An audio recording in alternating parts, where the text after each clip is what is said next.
If you're a web designer, here are 4.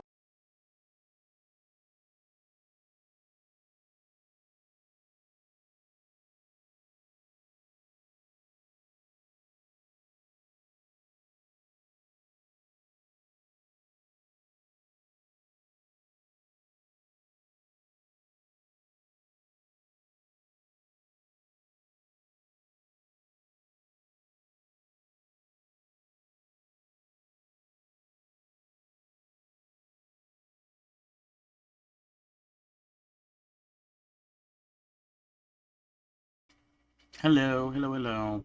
Hello, Zoptic. Oh, there we go. Hello, I'm back. Welcome back. How are you doing? Hopefully, you are doing good. I am also doing good. Ooh, what the hell? Yeah, I am doing good. Doing good, doing good. Alright. Bots Against sale. Oh, right, yeah. The fucking Steam Summer Sale is going on right now. What sort of games did you get? I'm sort of, I guess, there isn't any games I don't think that I want to get, but now is a perfect opportunity sort of, I guess, get my friends to sort of buy a bunch of other different games that we could potentially play for co-op reasons. Nils and Hades. Ooh, okay. There's some really good choices. I've heard of both of them. I even played Hades for a little bit. And both of them are pretty good, TBH. Well, that's good.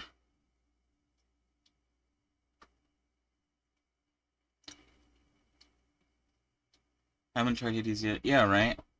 It'd be good to try, right? Because, I mean, Hades 2 is like, what's it called? It's like an early access or whatever. Um, so playing the first game and then having the second game afterward feels very good. Bonus game. Um, yeah, I've heard it's really good. Um, I do have it. I think I have it in my wish list. I might be wrong about that. I mean, I could pull up Steam very easily. Um, I do have it in my wish list because all I hear is good stuff from it. Maybe I should get it TBH. But yeah, what's going on? Let's check the news. Let's wait. Oh wait, no, it's not the right one.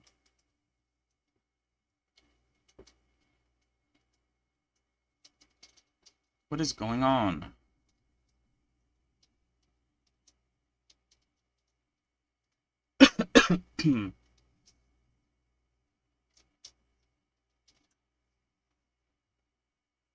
All right. While I check the news, is there anything to talk about? Obviously. Ooh, the fuck. I love the art style. Oh yeah, right. It has a very nice art style. It's very cool.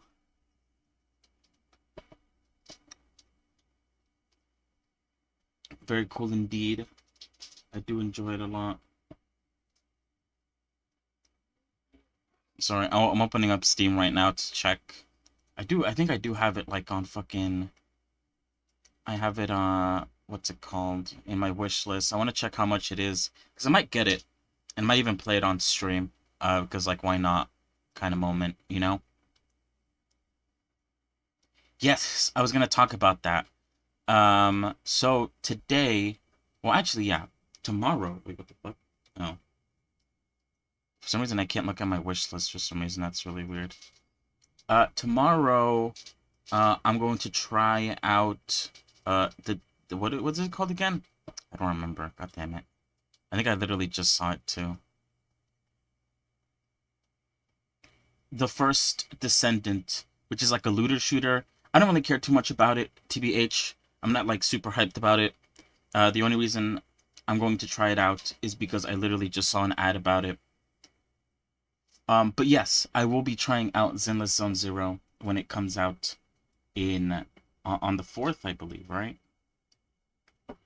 That I am excited about, obviously, because it is a gacha game, and I do be playing gacha games. You don't have permission to view this user's wish list. Wait, what? I don't know. Steam is being weird.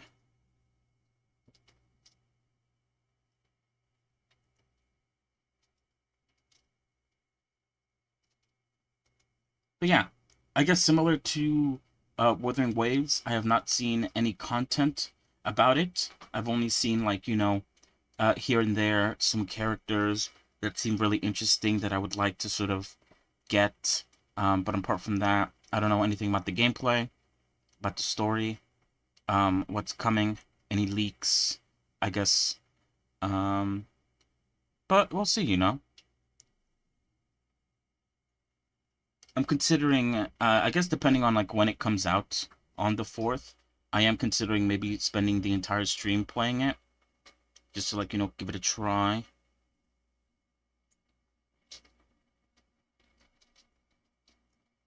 Play it all out. But yeah, from what I have seen though, the art style looks really cool. The animations look really like, uh, I guess like, how would I describe the animations? They're very fluid. It's a bit like Wu-Wah, parry dodge. Yeah, right? I have heard there's like a parry system. If that's the case, I really do like Wu-Wah. I'm still playing Wu-Wah, obviously. The update for it came out like a few days ago, and I played that on stream. So yeah, if it is like Wu-Wah, then I'm probably going to enjoy it. TBH.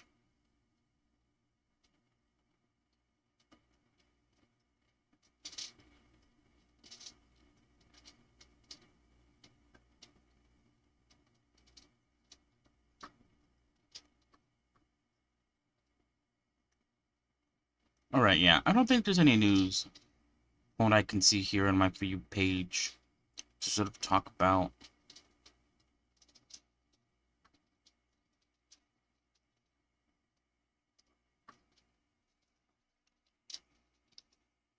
What's it called?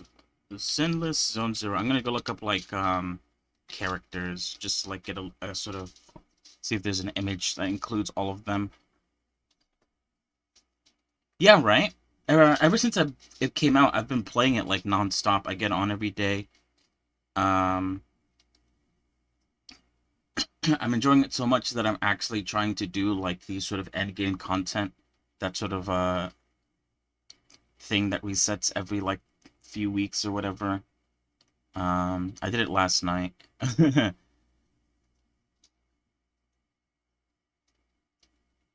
Yeah, right. I really like the combat.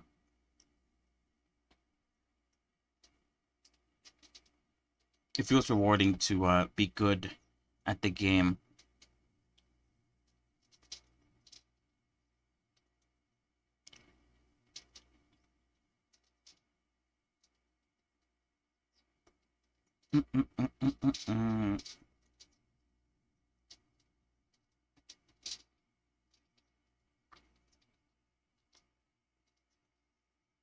So yeah, if Zenless Zone Zero is like a woo-wah, then I'm going to probably enjoy it just as much. I do like the character designs of Zenless from what I can see.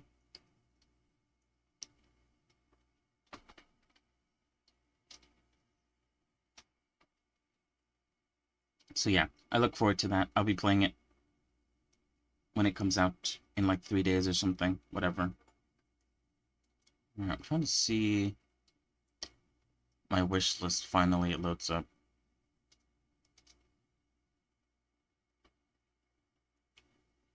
Alright, yeah. It's about like 14 bucks. Not bad. Overwhelmingly positive, of course. Hmm.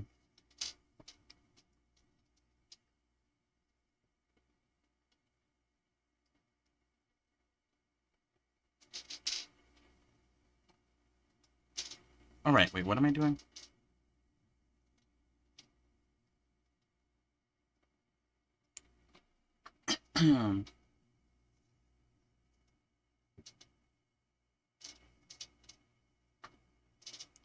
Alright.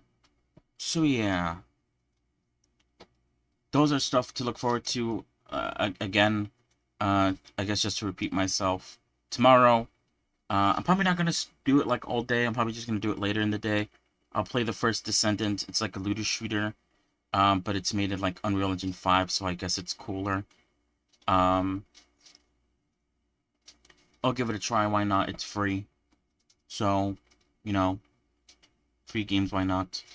On Wednesday, as I've mentioned before, the sort of internet technician should be here to replace, or, you know, replace a bunch of like wires, you know, update to fiber, whatever. So I don't know if I'll be streaming that day because of that. It kind of depends on like when he ends. Hopefully, I mean, I assume it's gonna take a while since he has to like do a lot of the work outside as well as inside. But, you know, we'll see. As the day comes, if I'm not if I'm not here, then obviously they took too long. Slash, it's not up yet. Hopefully, they finish it in one day because the next day, as I've mentioned, Thursday, Zenless comes out, and I would like to spend the stream playing that game. And yeah, so that'd be fun. And then, as I mentioned yesterday, I guess like towards the end, kind of, I'm probably going to spin the wheel to actually pick a character to start working on, begin the character making process yet again during the weekend. Either Friday, Saturday, or Sunday. I don't know yet. I want to do it after Zenless because, you know, I don't want to like start it right now and then have a stream where I just spend the entire day playing a game. I kind of want to like start it and just like, you know, dedicate all my time towards the model making process. So yeah, that's, I guess, sort of a timeline schedule of things going on in the future, an FYI, if you will. So today, what are we doing today? Yesterday, we continued, you know, practicing texturing, specifically using UCU Paint. It was pretty good. I've enjoyed myself. Today, I don't think I really had a sort of goal for today. Obviously yesterday, before we started doing anything at all, I watched a couple videos going over texturing and like, I guess, 3D model making. I do have more videos to watch today that we can watch. One of them, or I think a couple of them actually. Hold on. Yeah, a couple of them are like sort of focusing on low poly model making. All of that I find to be really cool and maybe something that I would like to try. One of them goes over, yeah. This one makes a bit of a prop. I think it also makes a character as well, but this one also makes a character too. I don't think they're tutorials. I think they're more just like, this is how I did it. Maybe they might give off helpful tips, stuff like that, so we could watch that. And I also have this other video here of making a sort of stylized tree and leaves using geometry nodes, which, you know, sounds like something cool to do. And then what else do I have? Alright, yeah, I was doing that. And that's about it on videos for today, TBH. We'll follow along, learn like we did yesterday. And I guess depending on how much time we have left, we'll spend the remaining time of, you know, the Blender section of the stream. Probably just texturing random shit, using specifically UCU Paint, trying to sort of get used to using that a lot because, you know, I'm probably going to use it moving forward since I found it to be very helpful, very useful, very nice.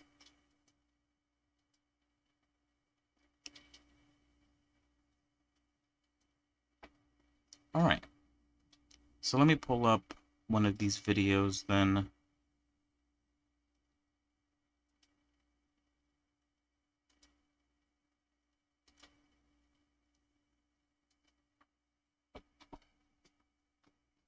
So yeah, I haven't watched any of these videos, so I don't know if they're like actually good or if they're actually, I'm actually going to like learn anything from these, if it's going to teach me anything.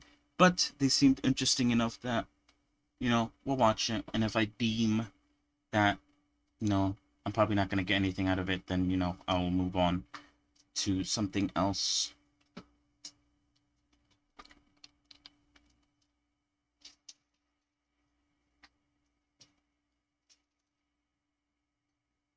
Alright, so this one is how I learned to create a retro game characters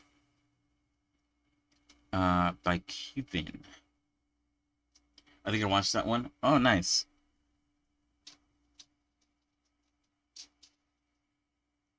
Yeah, I generally just like look down my sort of like recommended to sort of see what I should sort of look towards.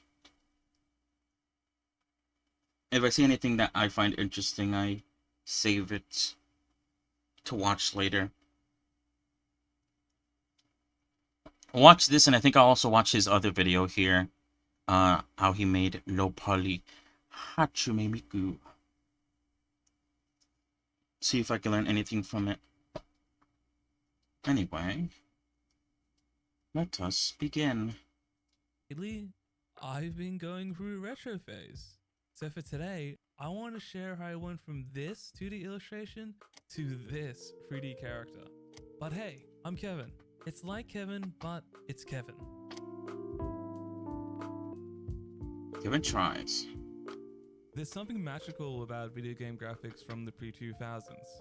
With the launch of the PS1 and N64, 3D graphics in gaming had just started making their way into the mainstream.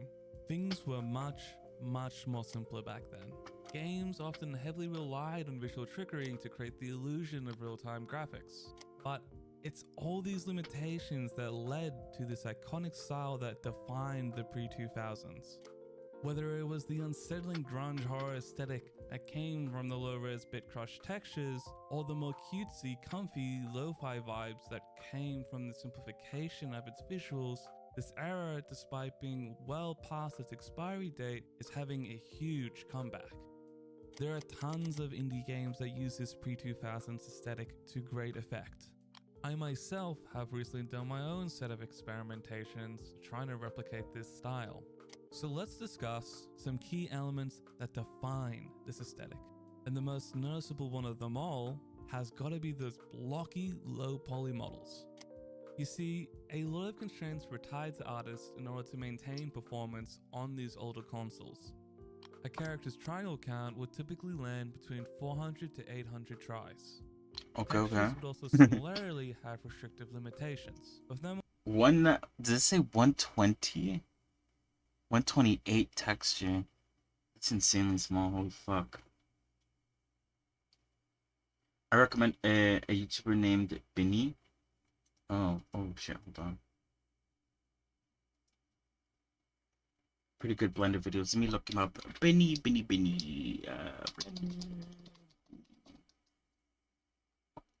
That is not what I'm looking for.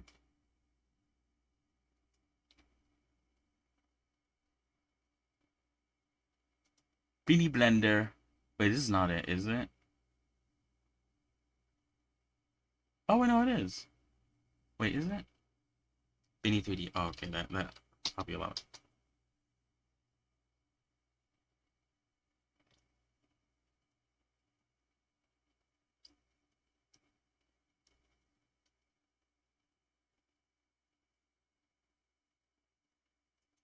Hmm.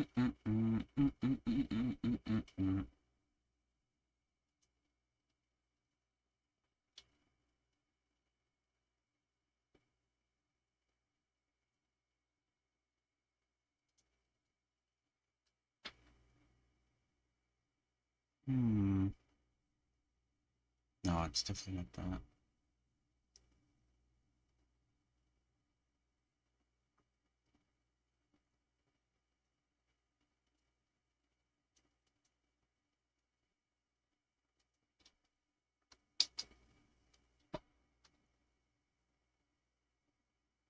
I don't know why I'm struggling so much to find this guy.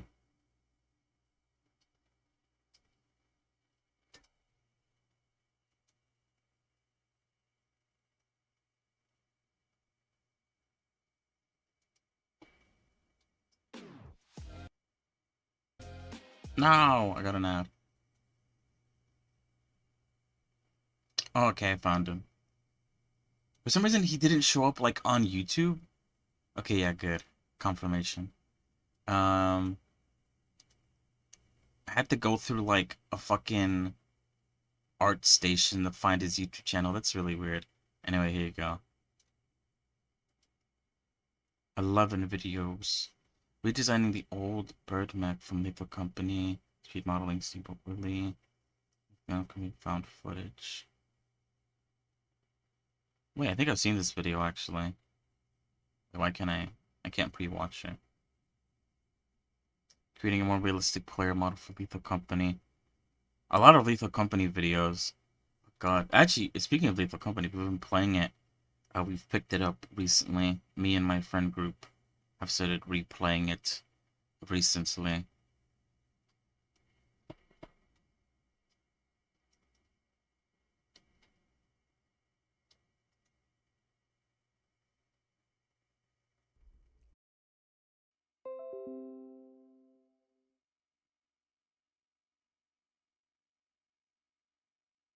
Hello.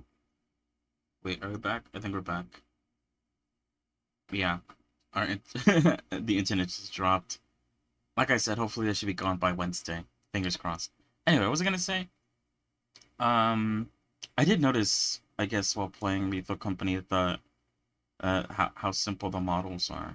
I guess, looking at the actual characters. Um, I guess I wanted to bring that up before going into looking at more realistic character models. It's a game many people, myself included, enjoy with friends, and I've had my fair share True. of fun experiences within the game. But one other striking aspect about its identity is its visual style. Its materials are something akin to cell shading, and the models are generally lower in their polygon count. A polygon being a plane with at least 3 straight sides and angles, and typically 5 Holy shit, what the fuck? The editing is crazy. What? or more. Most games will specifically use quads, or a polygon consisting of 4 sides. Yeah, But right? if we It's pull very the high character model quality. from Lethal Company, we can see the distribution of polygonal faces is spaced in a really impractical way and almost entirely consists of tris, or a polygon with 3 sides. Oh, yeah, why he only has 50k subs. Yeah, right? Oh, this video has a lot of views. Holy fuck. Yeah, right? So many views and so little subs.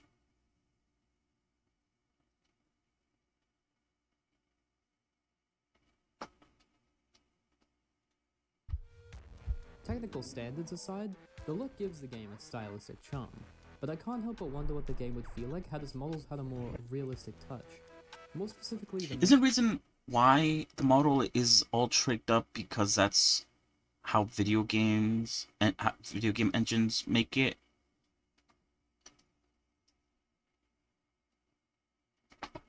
Yeah. It's just strange that he brought that up.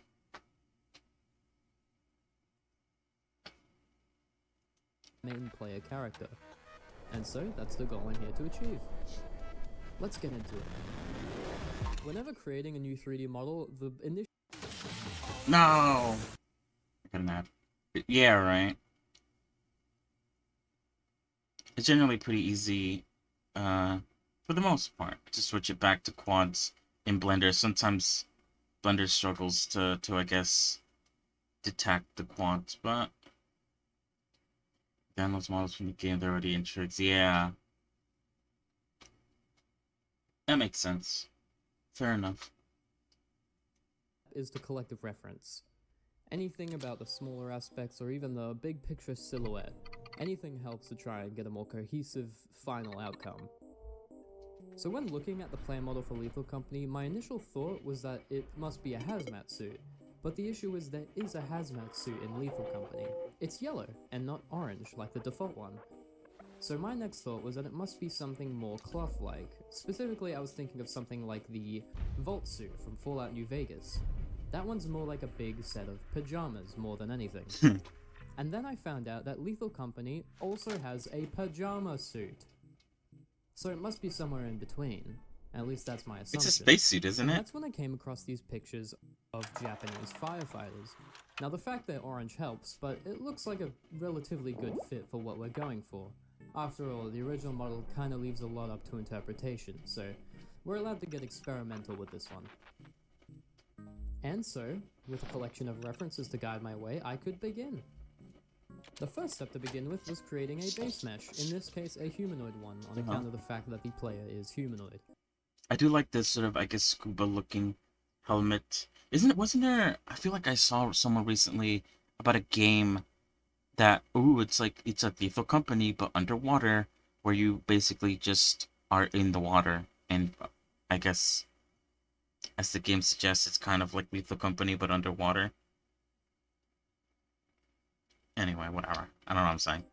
Now this would be created using a series of subdivided cubes, subdivision essentially being a more mathematical way of smoothing out and adding more polygons to a shape. You're right, though. This is very, Turn a like, cube beginner-friendly. into a He's, sphere, like, going and a more over, complex shape into a slightly better looking complex shape. I guess, sort Now, of, I like, the can upload the full nitty-gritty recording stuff. somewhere if people want me to, but this is largely meant to be a summarized version of the process. Most of this initial base mesh is just produced using these subdivided shapes, and we can get most of the detail for the basic blockout achieved this way. That being said, there are some details that do need more specific attention.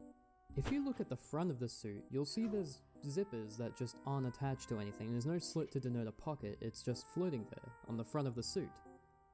The reason being, it would actually be somewhat impractical to include this in the base geometry. This is something that I'll touch on later, but for now, just keep in mind that this is going to have more detail applied in a different way. Things like the air tank on the back of the character are modeled in a much more direct way than the base body. Rather than extruding a bunch of subdivided shapes to try and create an approximate form of a person, this is more getting primitive shapes and piecing them together more closely. There's a bit more to this, but that's the essential gist. It's a lot more straightforward hard surface modeling as opposed to the suit, which is debatably more soft surface or organic modeling, despite the fact it's not flesh. This more just denotes the type of surfaces that you're working with when you're modeling. Things like vehicles and weapons are more hard surface, they're directly mechanical and rough in their edges. While organic modeling is things like characters and creatures and, you know, I call cloth back and to his things fucking old video. That's funny, though. I like that. that are more free form in the shape that they take. A part that was surprisingly odd to try and work out was the harness around the character. Besides the fact that I hadn't anticipated it covering the name tag on the suit, it was also just very hard to try and work it onto the character's body. The way this is achieved is through a shrink wrap modifier with some adjustments. Shrink wrapping essentially being the process of wrapping a mesh around another mesh, like getting a plastic bag and vacuum sealing it over a cube. You would be shrink wrapping it. Very similar to, I guess, very early on what I had to do with the little... Actually, you can't even see it, but the little goblin guy has a little backpack originally. I haven't used it in a while, though. I think I've basically just thrown it away. I need to update it. It's like so fucking old. I've kind of updated the goblin model, but I need to update the back. I don't even know if I will update it. It doesn't matter. Anyway, what am I talking about? The issue with this is the approximation of how close the mesh is, and the differences in polygons between the actual harness and the main character means that sometimes there's a bit of clipping and just complications in general that require a lot of closer detail adjustments. But by the end, I was able to have a passable harness that was covering the character and the air tanks on the back without any noticeable clipping or complication. If you look at the original Lethal Company model, it's actually hard to figure out how it's attached to the character. There's no fastenings on the actual model, and it doesn't seem like there's any way it's been strapped on. That being said, I think also the fucking rigging, or I guess the weight painting of the sort of back tanks is really weird in Lethal Company. It's like, I don't know. I don't want to say it's like badly made, but like, it is very simple. Like, I think the top of the canister is like tied to like the top of the body. So if you bend down, the canister just gets stretched a lot. It's really funny, but you know, it works. It's a nice game. I don't want to say anything bad about it because I generally enjoy it. the central harness and the way it shines in screenshots makes me think it's leather. This is also attributed to the fact that it hangs around the character in a less secure way. It looks like it's been ramshackled on, which is fitting for the scrapyard aesthetic of these characters. And so I began to model buckles for these harnesses to make it appear more like a leather strap, along with a little flap at the back so it's, you know, locked in. The final, much more complex piece of Yeah, this right. blackout It was is the very actual simple. helmet of the character itself. Just because it's kind of In the like context of the shoddily game and made the doesn't mean it's players, bad. It acts more as the character's face than an actual helmet. It's their identity. So it needs to be important. It that we works. keep It true does to what the it's supposed original to. shape. And so it's good. Despite the fact this would generally be classed as a hard surface model, and is in this context, I've used a lot of subdivided shapes to try and get to this point, which is pretty expected. It's not out of the question for hard surface modeling, but in this case I've used a lot more of what's called edge creasing on these models to try and get a more hard surface edge. What edge creasing is exactly what it sounds like. It's creasing the edge, it's pinching it in and pulling it closer to its original edge point. If you had a cube and you subdivided it, you would end up with what looks like a sphere. But if you edge crease every single edge to its maximum intensity, you would have that model return back to its cube despite I do being like the diagrams he subdivided. It would uses still for keep like its increased explaining polygonal count, but it wouldn't have any of that edge modifiers smoothing and that's stuff, or characterized I by guess things subdivision. in Looking Blender. for references for this helmet was actually kind of hard because of how specific the design is. And you may be thinking it's just a gas mask, it's a helmet, sure, but it's got this weird cube shape that isn't quite an aspect of poor modeling, it is actually the design. It's like a cylinder head, it's like a Ned Kelly kind of bucket head. But my initial thoughts went to things like welding masks and diving helmets, and these had alright aspects, but I actually stumbled upon this one image of the Doom Guy helmet that I really liked, and I thought I could adapt it fairly well to this kind of model. And so, after a lot of finagling with the helmet, I was able to get a shape I was actually pretty happy with. It seemed pretty loyal to the original vision of the character, but also did look more cohesive, more like an actual helmet in the way it's fitted to the character's head. And now we have a finished blockout model, and it looks pretty good, I'd say. The only thing is, it's not done. This is the blockout, we need to move on to more detailed aspects. Now, getting into these higher detail aspects of the model would be impractical. Pinterest. No! Just find a look. Oh, what the fuck did I just do? I think I accidentally skipped. Hold on. Okay, let's go back. Putting a bench. My bad. I was trying to mute it, not skip it. Now, getting into these higher detail aspects of the model would be impractical to do in Blender, which is what we've been using so far. It would not run well because of Blender's technical limitations, and ultimately the tools aren't fully realized here. We'll need to move into a different program for some of this, specifically ZBrush. ZBrush. ZBrush is a program specifically made for 3D sculpting, digital sculpting. It's more organic in the general workflow. That being said, it does offer options for more traditional modeling techniques, but it's a contentious subject. It's not very well refined in ZBrush, and that's why we jump between Blender for these two different types of things. This is part of the pipeline, or the workflow. This is the process from getting to point A to point B. We've got to jump between these things so we can come with our final outcome. I've slightly subdivided the model more than what was seen before, just so we have more polygons to work with when we're sculpting in ZBrush. We're limited by what we have to work with, so it's important that we have more to work with. What I'm doing in this program is adding more specific details like wrinkles in the cloth and things like the stitching, and this is also where, if you'll remember from earlier, the zipper will finally get its slit. Now we have pockets. Fantastic. This is also where I'll be adding some details into the leather harness from earlier. I'll be putting things like little holes for the buckles to fit into, as well as the lining on the edges just to make it look like it's been stitched in like actual leather craftsmanship. It's important in this part to use the references as best you can. Looking at my references for the jumpsuit was the only way I was able to really get some alright looking wrinkles in. Cloth wrinkles are quite hard to model given the fact they're something that's directly affected by physics, and you have to try and replicate that. There's different ways to sculpt these wrinkles, whether it be following references directly or using things like the XYZ method, in which you literally draw in the letters X, Y, and I definitely Z have with a seen the more XYZ method.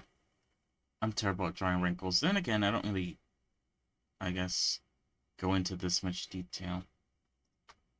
I wonder if I should try to use ZBrush. I think someone came in like the other day talking about how they're trying to decide to use ZBrush or Blender.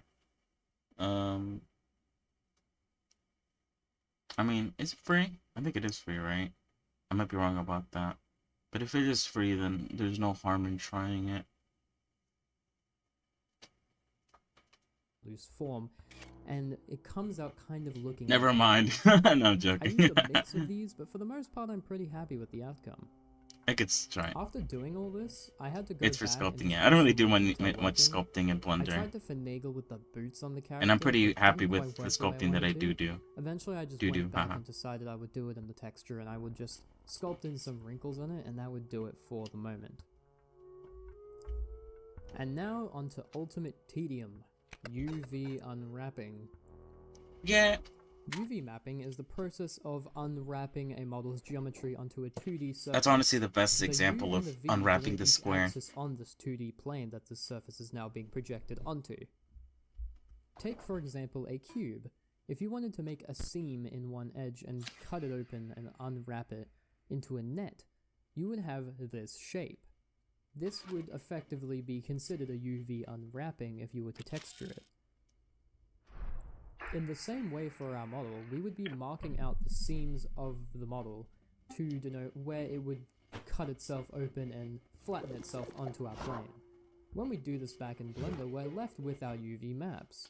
And doing this for every single part of the model is extremely time consuming. It's one of the more tedious tasks in 3D modeling. But by the time we're done, we have our UV maps, and using in Blender functions, we can automatically arrange them and shape them so that they all fit together nicely. That way we're not manually placing them all out to try and find the optimal layout of these UVs. I have plugins for this that make this much easier, such as UV Packmaster Pro, but the default Blender UV Packer can work just as well, albeit with a lot more manual adjustment. You might actually notice that I'm not UV unwrapping the higher detail sculpted model that I created in ZBrush. Instead, I'm UV unwrapping the original blockout that we created in Blender. The reason being that this higher detail model isn't used as the actual model. It is for something called baking. And before we Baking. can get onto that, we'll need to move on to our next program, Substance Painter, our next piece in the pipe. I do like how, I guess, this is a very, I guess, good show of the sort of workflow.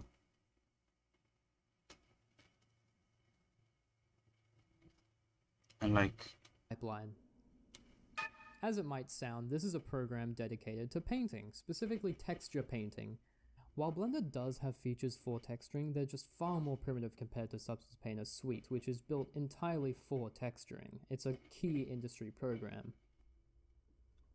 I've exported the original blockout model and the high detail models into separate parts. Every single piece of it is separated and named with the suffix _low or _high.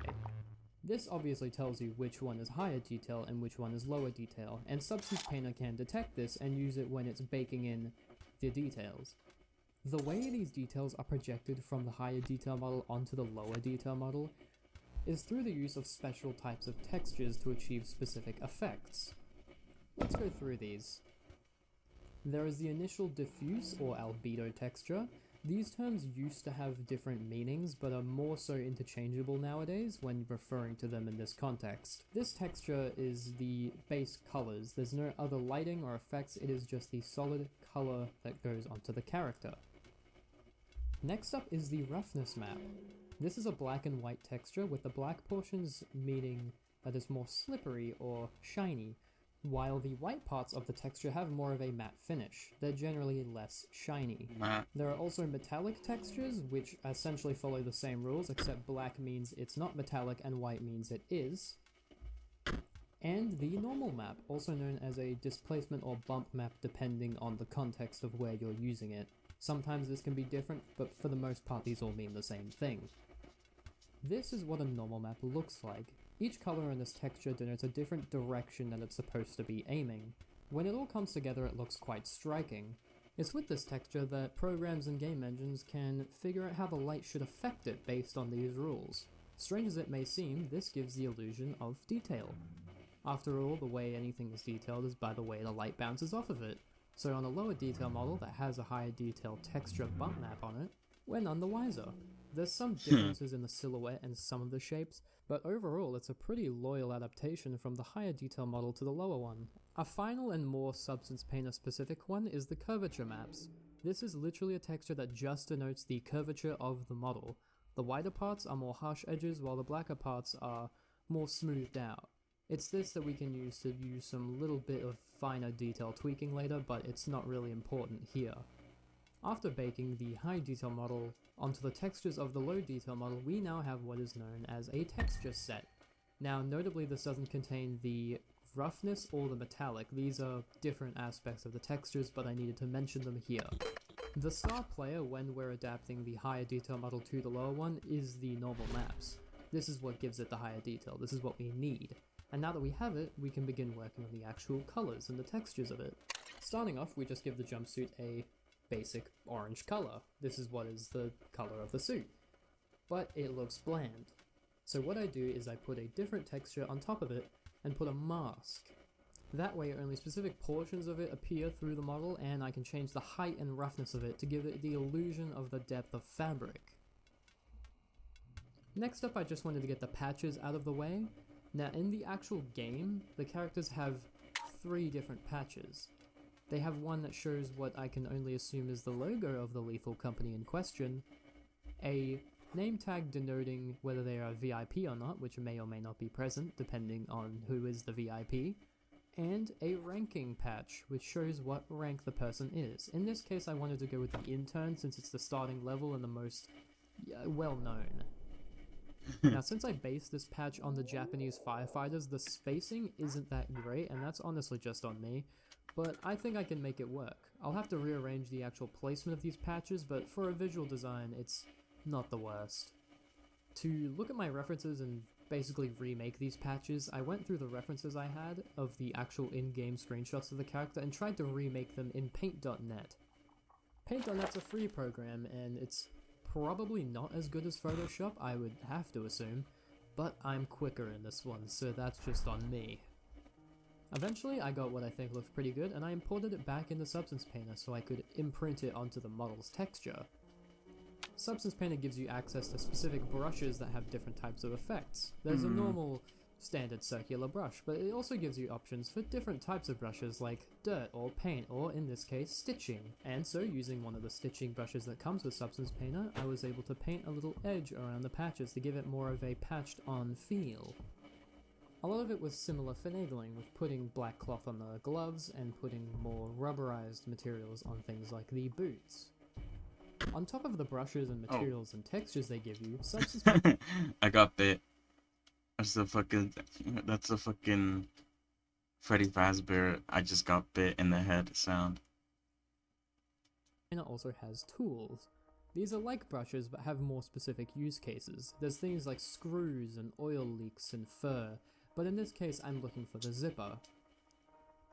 As you can probably guess, I'm putting this where the zipper parts would be, the pocket, the middle zipper line for the suit itself. And these look pretty good. They don't have a lot of detail from this close, but you can get the gist of what they're meant to mean. And they generally just save us some time. Onto the boots of the character, this was something I was a bit worried about, since I tried to do this in the actual model, but it just didn't seem like it would work in any practical way. Not without it being a very unoptimized looking model, and that's honestly probably just an effect on my part. But I was actually pretty happy with the end results for this texture. I used a lot of different height displacement, which is something you can adjust per texture in Substance Painter, for each layer.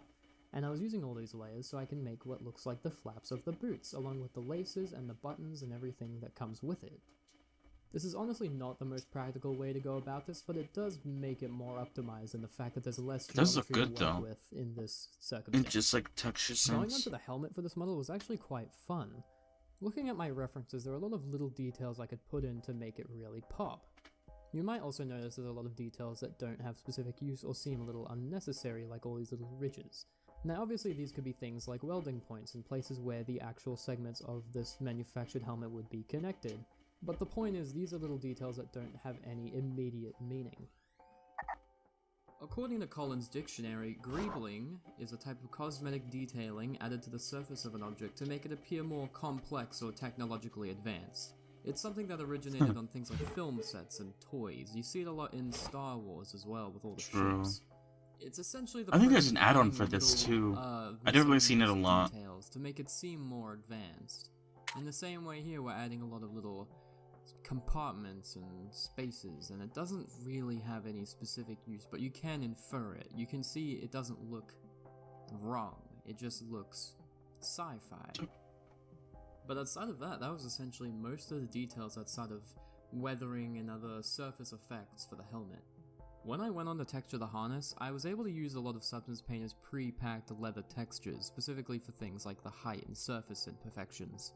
And after that, I could use the stitching brush, again, just like I used on the patches, but this time it was a more square, thicker one, something you would see on belt buckling. And I just used that to cover the edges, as well as put little holes just to make it more of a belt. The air tank was actually surprisingly easy, whether that be a virtue of how easy this program is to use, or unseen laziness. But Yeah, I was able to use I was thinking about checking out Substance Painter too. I've heard of it before. It's just a case of just not knowing. Let me just go Substance. Oh, I've definitely looked it up before. It's Adobe. Oh my goodness.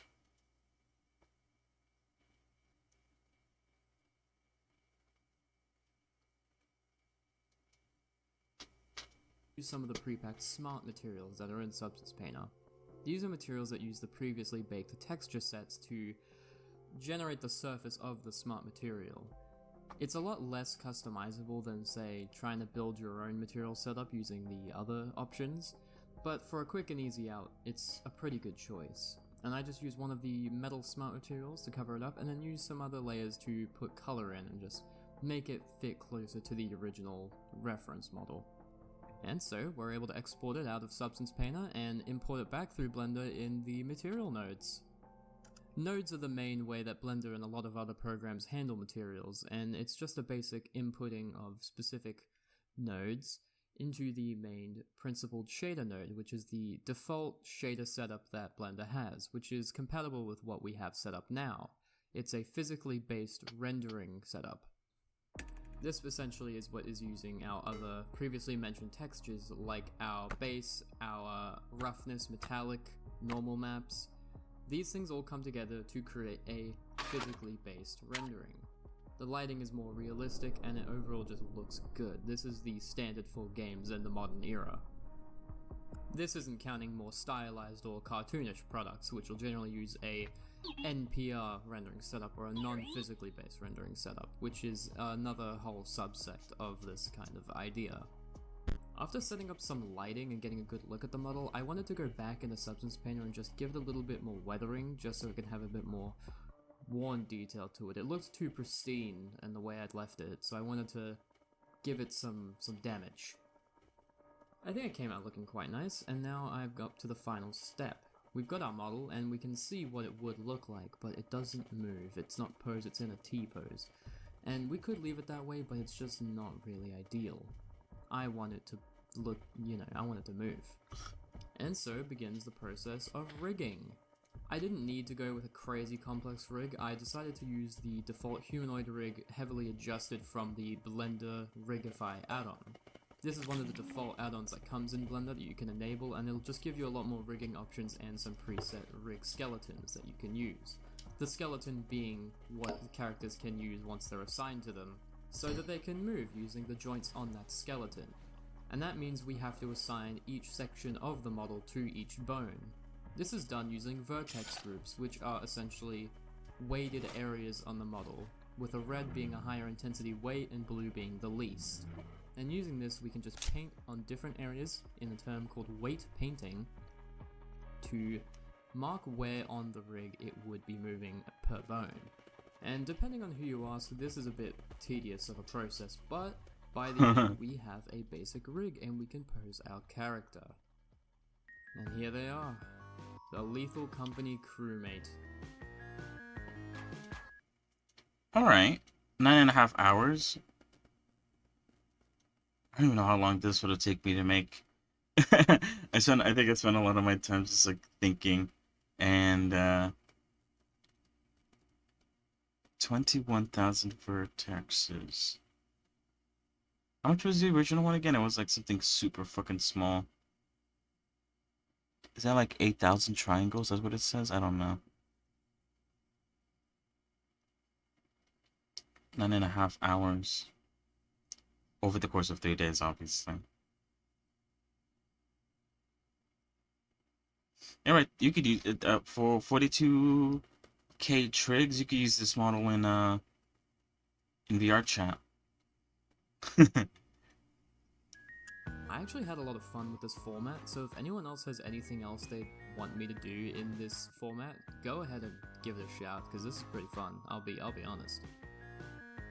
I'm not sure if I would do anything else from Lethal Company specifically, partly because I don't want to just do a redo, and also Isn't the majority of his videos just redoing things from Lethal Company? It's a pretty funny note to say at the end. because the other models in the game are a lot less straightforward, or at least they wouldn't be as interesting to me. But either way, I had a lot of fun putting it together. Yeah, he and made editing 3 it. vids. So thanks for watching if you came all the way.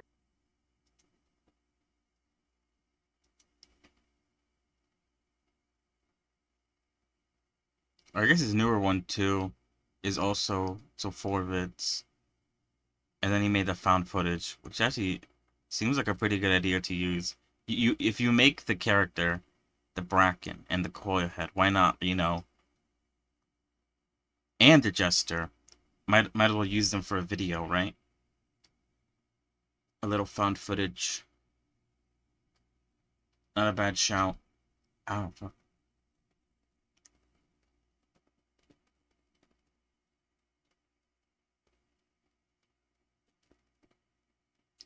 Yeah, he's really cool. This was only 3 days ago.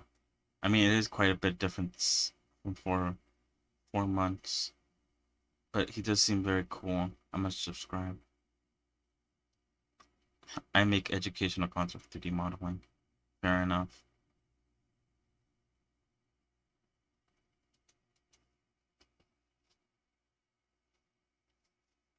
So yeah, honestly, really good video.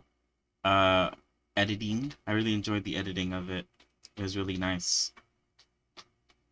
And I went through the entire process pretty well. Crazy stuff.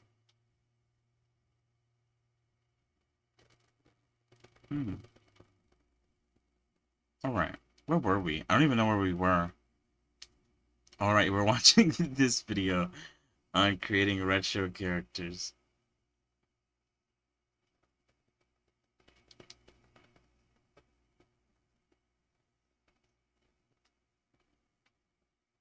Alright, let's continue. It's only 12 minutes long. UVs, textures. I'm more interested, I guess, in the texture portion of it. Since, yeah, I wonder how they're going to texture. I assume it's more, basically just pixel art, but I still want to see. on the PS1 generally being about 128 by 128 pixels, with the absolute max Pixels. being 256 by 256. Now, I could yap on about the technical side forever, but if you're curious, linked in the description below is an awesome post on Polycount by Polyhertz that has a great overview on retro graphics. Seriously, do check this one out. So initially, my Polyhertz. focus was on Let's check it out then.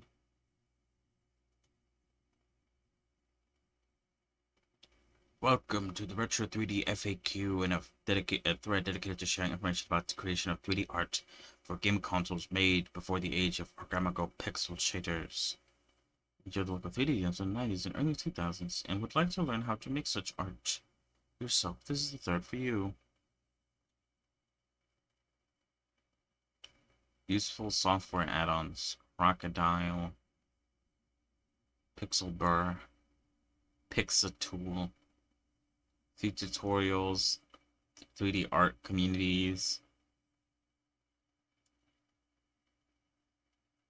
Talk about limitations. Alright, I'm clocking out for tonight. Okay. See you later, Catless.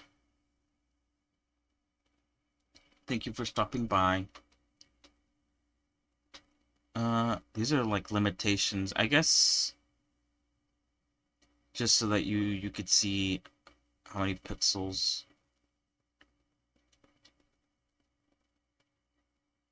Sega Saturn. No, you're good. You're good, Callus. I don't mind lurkers. Lurking is also fine. You don't have to say hi. Vertex colors, tips, tricks, and effects. Here's working via parenting. Reflections via mirror, duplicate geometry.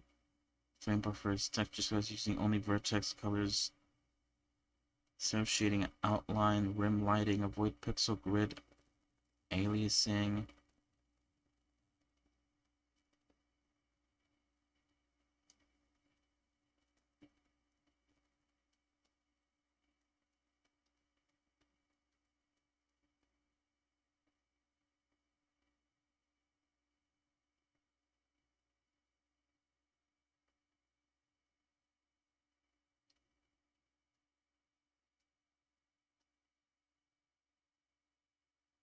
Alright, cool. I mean, I'll probably save this video, and this video has it in the docs, in the description. So it should be fine. Final model.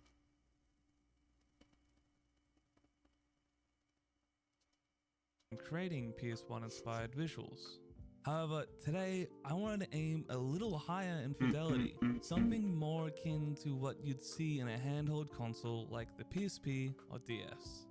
So Oh, the with all this PSP. in mind, we're gonna try stay as true as possible to the style, but we're gonna take. I don't remember. I used to have a PSP, or I guess it wasn't mine. It was my sister's. I don't know when we got it or how we got it.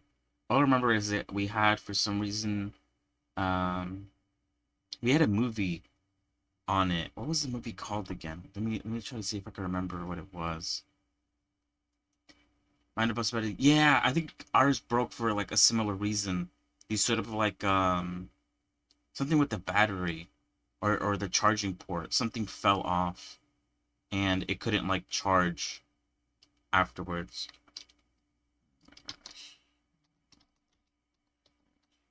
I think it was called this. Yeah. For some reason we had the movie National Treasure as like, you know how the PSP has like little discs. I wonder, hold on, let me actually look National Treasure PSP. I wonder if I could find like the way the disc looked.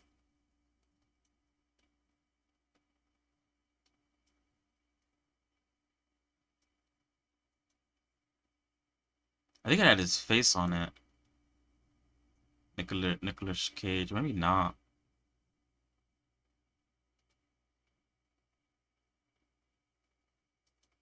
Either way, we had, for some reason we had the movie the National Treasure. I guess it came with the PSP. I don't know. I don't remember why we had it specifically. It was very odd. Trying to think of what else we had. I think we had like Ratchet and Clank, one of the Ratchet and Clank games on the PSP as well. That was really fun.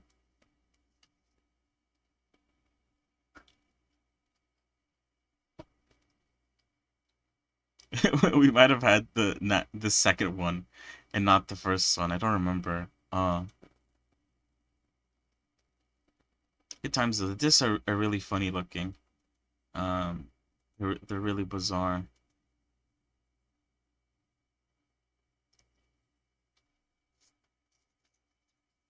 But yeah, PSP, good handheld console at the time. I really enjoyed it for what it was. Where were we? All right, over here. Oh wait, hold on.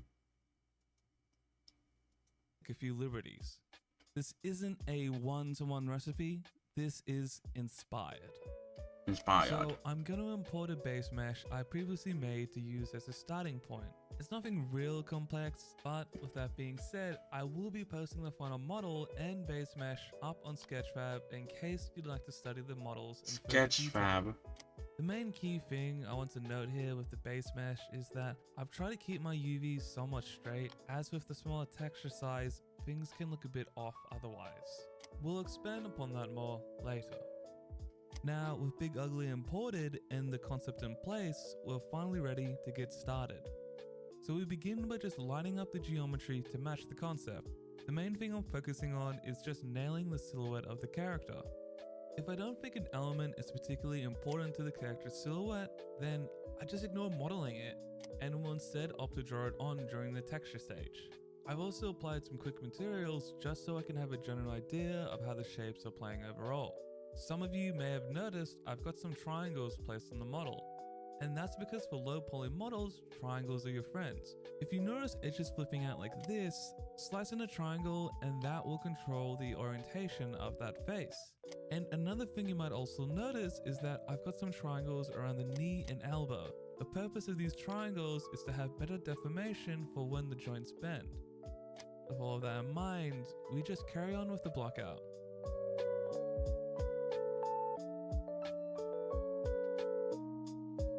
Now with the block out done, it's Her time hairs to look move like on to the UVs. what are those things called again? Like party crackers or something. I don't think I ever had any of these, but the ones that you pull on each side and it bursts. Might be wrong about that. What is it called again? Definitely not party crackers. Anyway, it doesn't matter. What am I? Our main focus is to try and straighten up the UVs and ensure there's an equal spread of pixels. I'm gonna cheat here and have two textures for the character, one for just the body and one for everything else. This is sort of going against my retro aesthetic, however, my current poly count isn't helping my case here either. But regardless, for this piece, I did want it to be a bit more higher in fidelity, so we'll just keep things as is. Now, when working with low res textures, you might want to turn on pixel snapping. To do this in Blender, under the overlay options, under guides, select pixel.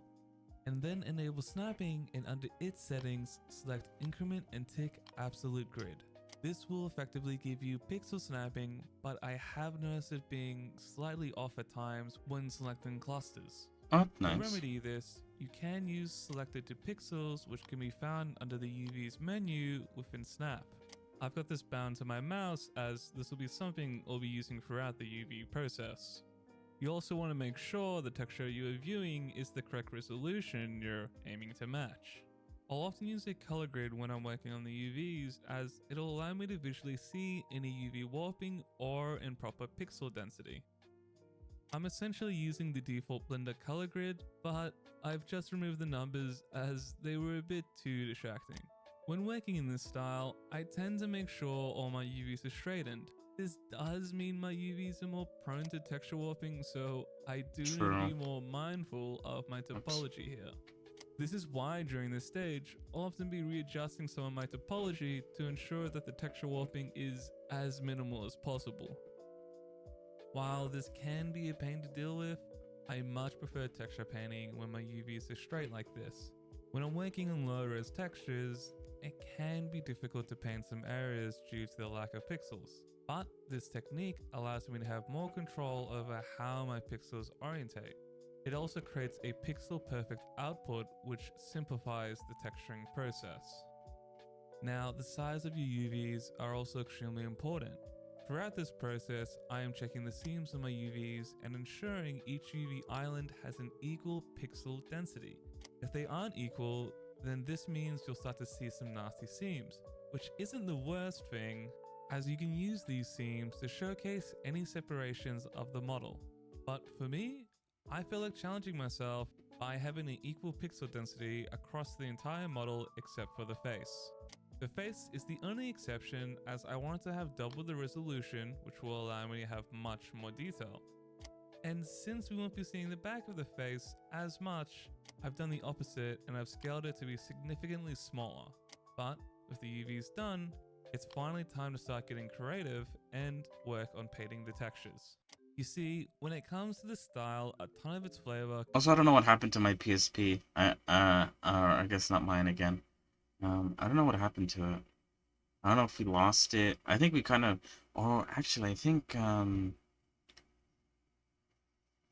my sister might still have it somewhere.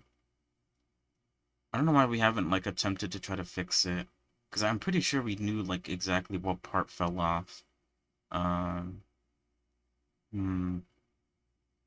Sorry, I guess I'm still thinking of my PSP. I don't even know if I think we must have it somewhere. Maybe.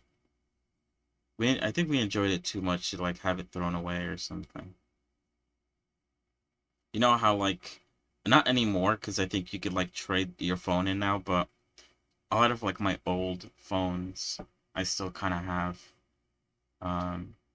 for whatever reason, even though they don't work. I don't know. I think one of my old phones kind of like exploded, or like the battery kind of like puffed up, and and the phone just shattered. But yeah, you just kind of keep that stuff, even though you're probably never gonna use it, and it's basically just sitting in in a cupboard somewhere, doing nothing. Anyway, carry on. Comes from how we approach its textures. This is why I want to quickly discuss lighting. Older game consoles had much more restrictive lighting capabilities. Developers had to heavily rely on pre-rendered lighting, which would be most evident in the backgrounds of games. The Final Fantasy series has great examples of this. So, due to these graphical limitations, characters would heavily rely on textures with baked lighting. Now, with that in mind, let's start texturing. Before this model, I'd used Substance Painter as my main texturing tool. But this time around, I decided to give 3D Code a try, as I've heard great things for when it comes to hand painting textures. So 3D what now? Does he have it like in here? 3D.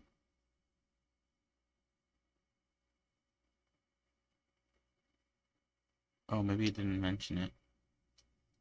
Or he didn't link it.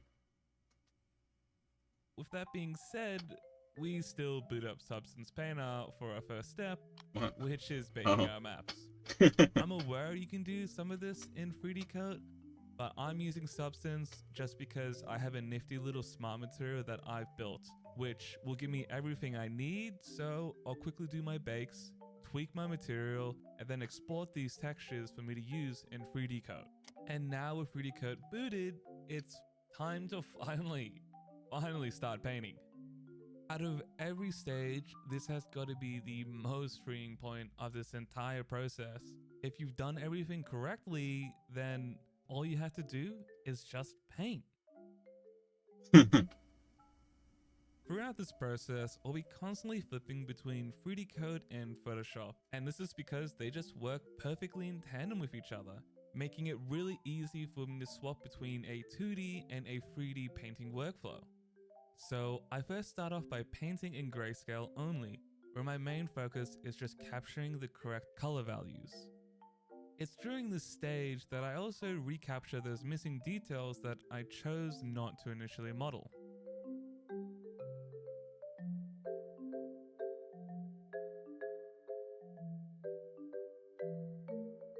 With the grayscale Fogging. painting done, it's time to add color. To add color, I just create a flats layer that I place on top of my stack and set the blending mode to hard light. Once I've got my colors blocked out like this, then I do one final pass under a new regular layer, which I'll use just to do some overpainting. And once I'm happy, we're ready to move on to rendering. Before we hit that render button, we'll quickly rig up the character using AutoRig Pro so we can get it into pose. As far as compositing Hey, goes, AutoRig Pro. all we have to do is I start have that from now. some simple composite nodes within Blender from Drips, PSX, FX. This will get us the retro look we're aiming for. After all is said and done, this is our final result.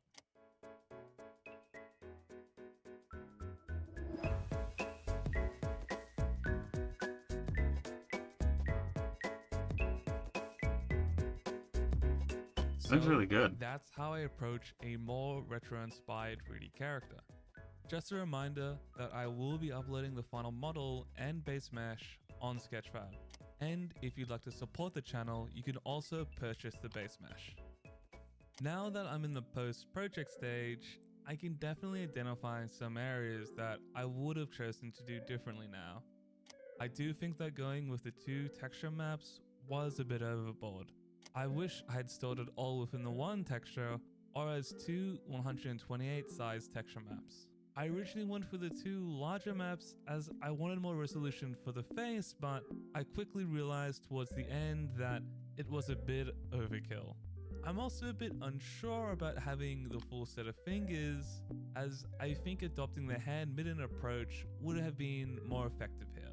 But despite these issues, I'm still very happy with what I made, as I learnt a lot during the process. So closing up, I know I spent a lot of today yapping about the technicalities of this style and that I broke quite a fair few of these rules in the process. I guess my main takeaway from this project was to try and not get too bogged down with the specifics and just make something cool. Because at the end of the day, you should be your own chef and cook to your taste. But hey, that's been me. Have a wonderful day, everyone, and remember, stay safe and stay creative. There's also some really nice editing.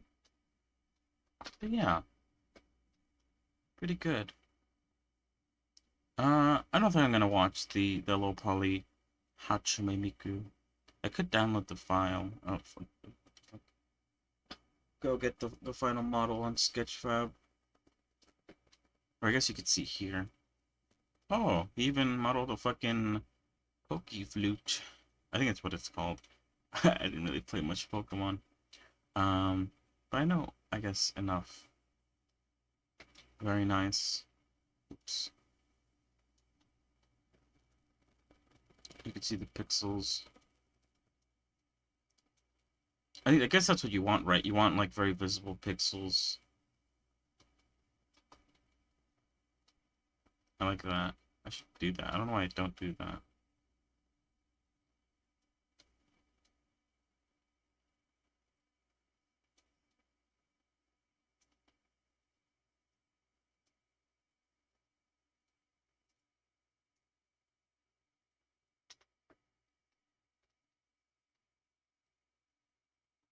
Oh.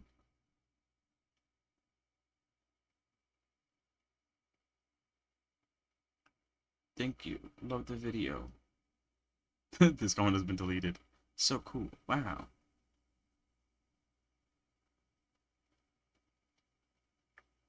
What is this? View in VR. What the fuck? Oh, okay, I'm not doing that.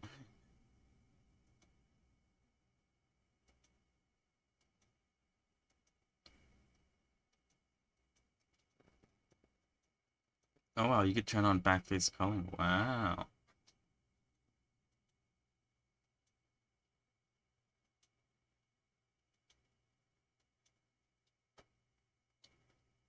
Vertex normals. Wow. I never knew, I guess, you could do all this stuff in Sketchfab. You could look at the normals.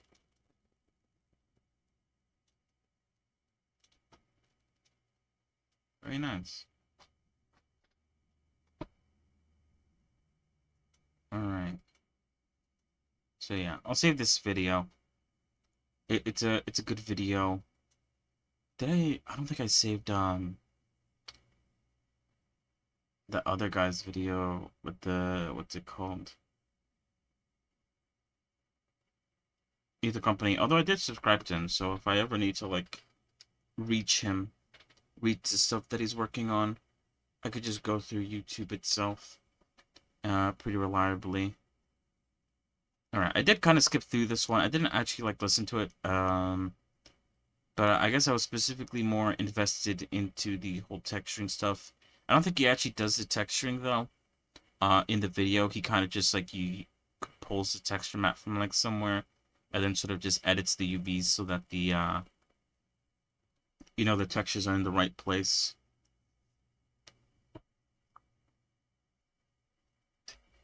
Although he does have a live drawing, a live texture drawing, which I'll probably watch that one.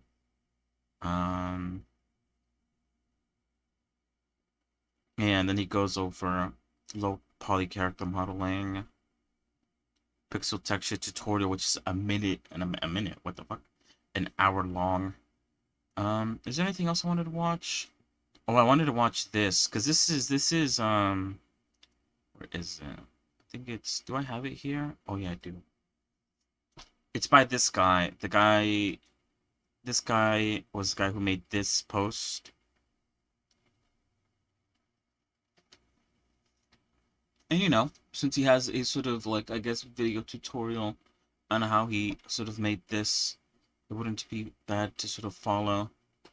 It does use geometry nodes in a very smart way, I would assume.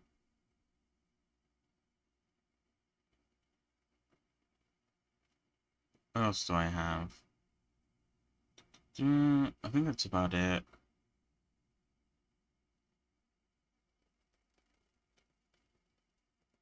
And then over here I have the eyes.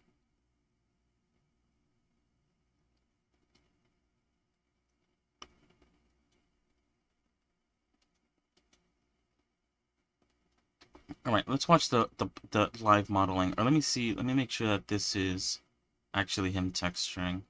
And it's just, it's not just like, what is texturing? Okay. Pribam Base. Download now. I've never heard of this. Pribam. I think the only one, yeah, Asprite. I've heard of that one. I think it costs like, I think it's available on Steam, and it costs like maybe like, I think.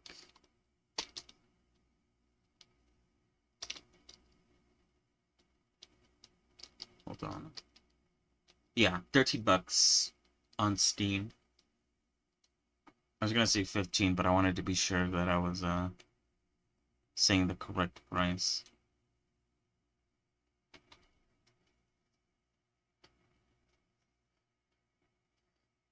Alright, sorry. Let's go back. I mean, I'll probably talk about it since this is the video name. Hey guys, today we're going to be learning That took a while. I thought he wasn't gonna talk. Okay. Sorry, let's continue. about Prebambase. It's going to be an amazing tool for you, and it's going to help really level up. Oh, Prebambase connects Asprite and Blender. Sorry, I just literally read the description of it. To allow painting with instant viewport feedback and all functionality of external editor at the same time. Currently, there must be one-way workflow where you paint in As and not much in Blender. It allows displaying the UV map in Asprite and adds a few shortcuts like setting up materials, animating rigs. That's interesting. Oh, that is a pretty cool add-on then, because I guess it's basically just upgrades. It's basically just an upgrade to the texturing portion of the Blender, you know, stuff, but specifically for pixel art. That is interesting. Up your low poly skill and cut, at least for me, it cut days off of my time. Days? working on Holy shit. Any kind of low poly project, from characters to full scenes. So let's get started right here on the website. Now let me open up the magnifier really quick.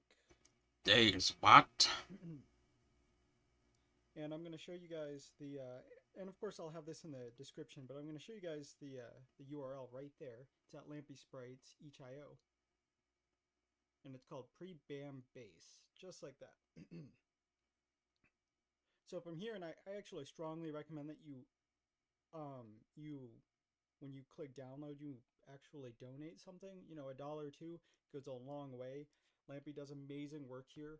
Pre-Bam Base is still very much a work in progress, and we're going to talk about some of the negatives of Pre-Bam Base later on, and maybe even during the stream as we work on it.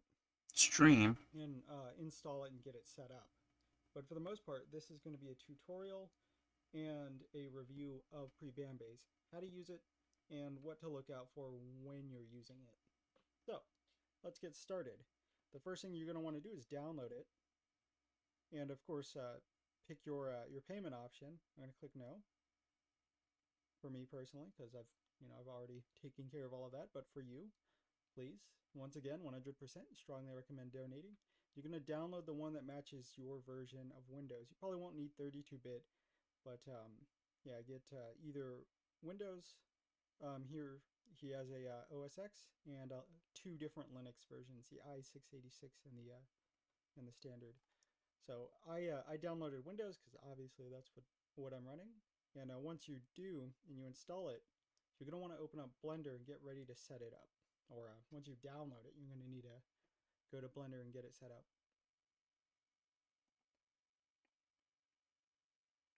Let's see, one sec. I can't really increase the volume anymore. It's quite quiet.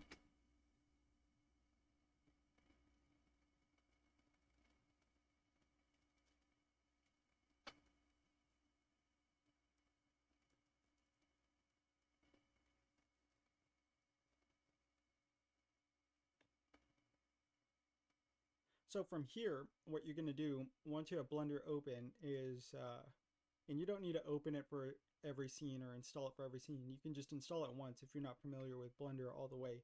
Is you're going to go over up here to Edit.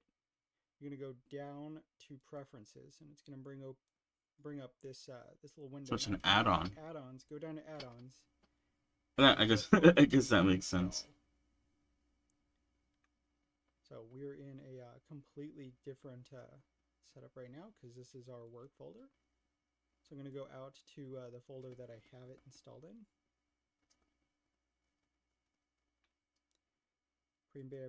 Pre-Bam Base for Blender right there. And we're going to click Install Add-on.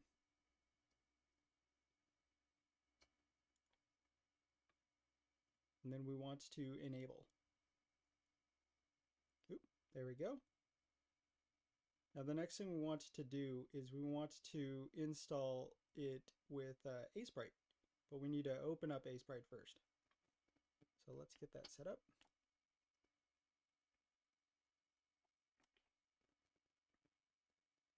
I guess maybe I shouldn't watch this video because I don't have Aseprite.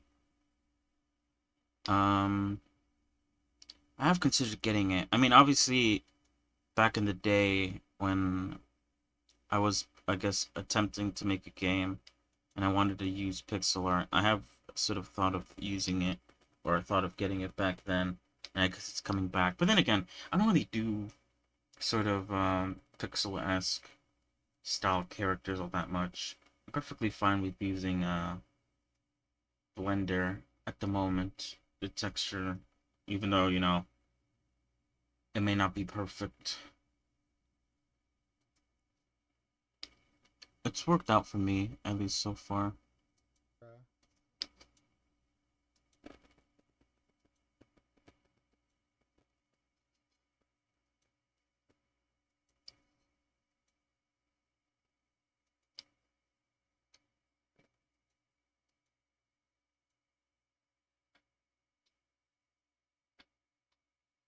Alright. I think I still, what? Oh god. I think I do still want to keep this, specifically this playlist. Because at some point I probably will watch it, like, entirely. Specifically, let's see the character one, actually. What is he gonna do here? That is very low quality.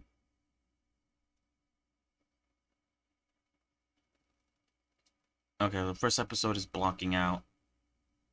Modeling clothing details, simple textures. Oh, this is also an hour long. I guess it does take quite a while to texture. Especially if you're being like very precise with it, Sure painting that they're still on the each individual like pixel.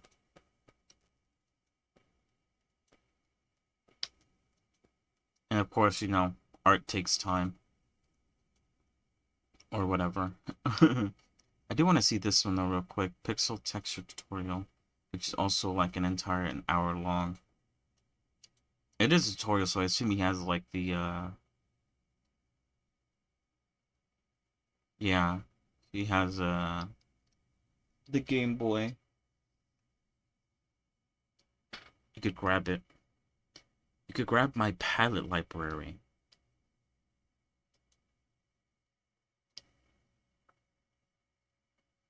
Mana Pals.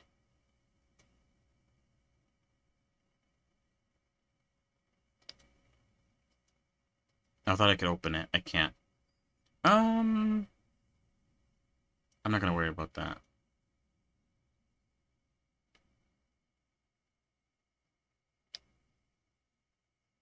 a palette too, since that can really help help you simplify it. It's gonna have this template out. Oh, okay, so that's the palette. Oh, that makes sense actually. They're like colors that are complementary to each other, or they're like are close enough to work well with each other. I see. Fair enough.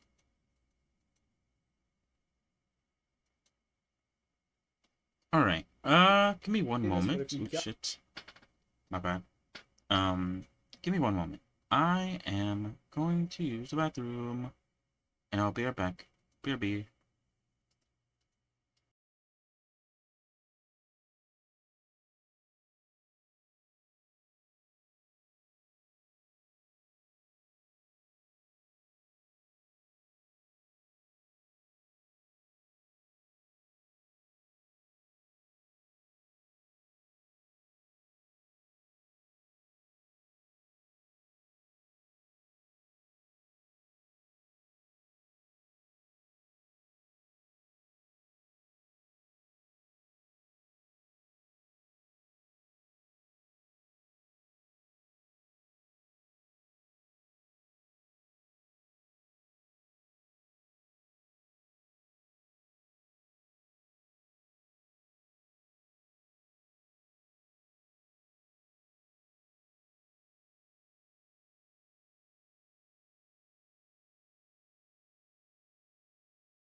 Alright, I am back. Hello.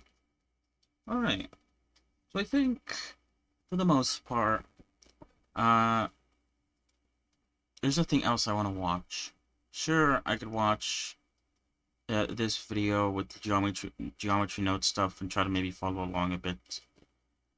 Oh god, fucking ad. But I don't really want to do that. I watched this. I'll make sure to save that, this playlist, because I'm sure it'll come in handy, especially if I do decide to one day buy, uh, Asprite. That's how you say it? I think you said it a different way, and I already forgot how you said it. Or Asprite. Um, so it's so good. I'll save this one as well. Is this by the same guy? No, it isn't. Creating retro characters. It's similar to, I guess, the Lethal Company one where they just go over their workflow, but just going through their workflow is enough to like it is good enough for like I guess getting a general idea of what I should be doing slash that kind of stuff. I won't save it now though, because I don't know. I don't know. Anyway, so yeah, I think now we should be able to swap over to some maybe texturing. Methinks. The question is, what should I texture? I could texture more eyes. That isn't an issue. I tried texturing Medusa's, oh god, hair yesterday, but then that's when I realized that because I was going to use a single color for her hair, I didn't even bother UV unwrapping her hair at all, so I can't even texture it unless I want to go through the trouble of like UV unwrapping it, but at that point it's like, what's the point, you know? I did do her mouth using this sort of I guess like sort of 3-step guide on how to make the mouth more visible from the front view. Obviously I don't have the UV set up the same way that this example has it, so there's like a lot of like stretching with this sort of setup that I have for Medusa. And I also looked at Perona's UVs, and it's pretty much the exact same. But you can see my attempt. Obviously, it's not the best. Wait, did I not add? Hold on.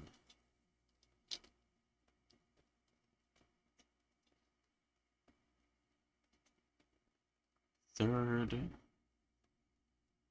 I don't have a third layer for her lips. Well, I guess, I thought maybe it didn't add that. I don't know why it didn't.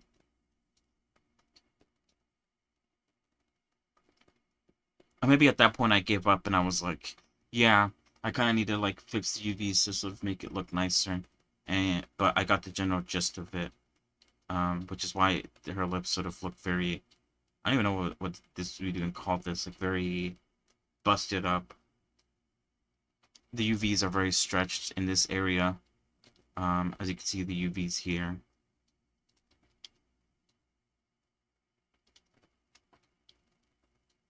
It could be an issue with the size of the image. I think I said that yesterday as well.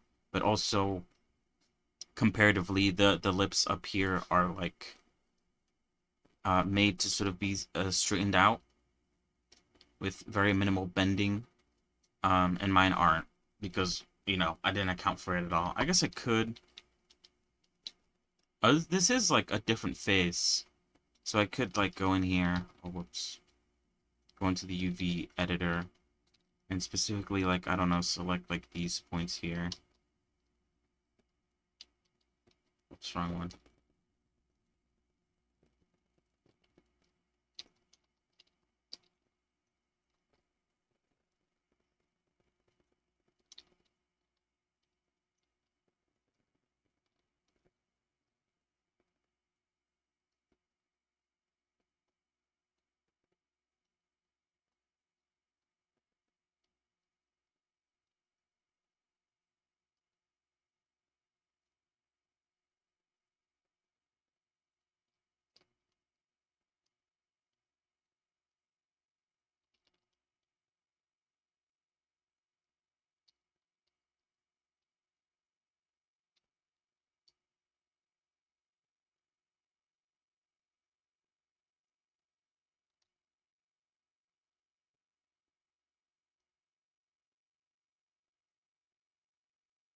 Something like that. I also need to... I wonder if there's a way to smooth this out.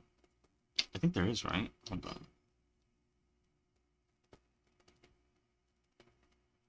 Or maybe not. Wait, there should be a way. I... Relax, maybe. Yeah, there we go. Relax the area around the lips so that minimal stretching. Do I want it to be like that? I don't know.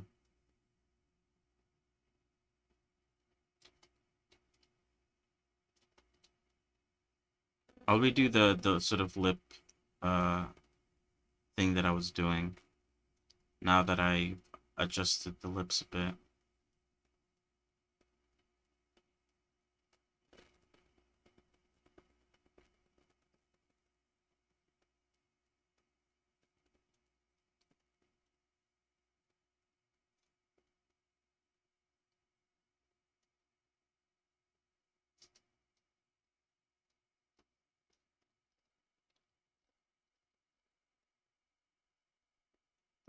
Oh, there we go.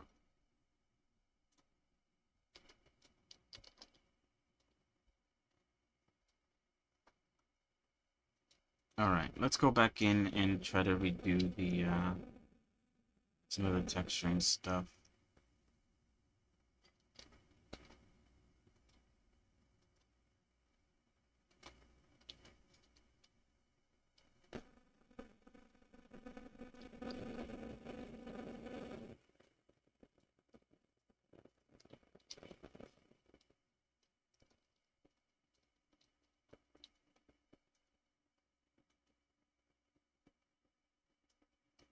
Is that working? I don't even know if this is working. Hold on. First lip layer. It's not. It's fine.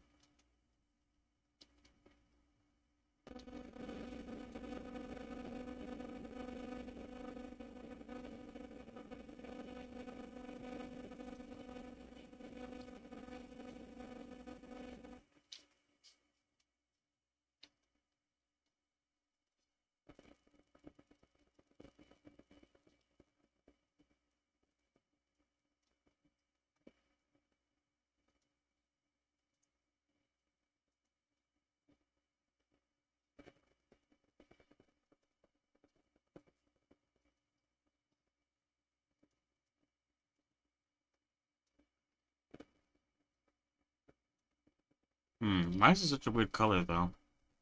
Oh, it's because of the mask. My bad. Okay, I was like, why is it like darker than the rest of her face? Like, what did I do to fuck it up so bad? But actually everything's fine. I think it might be easier to like do this on here.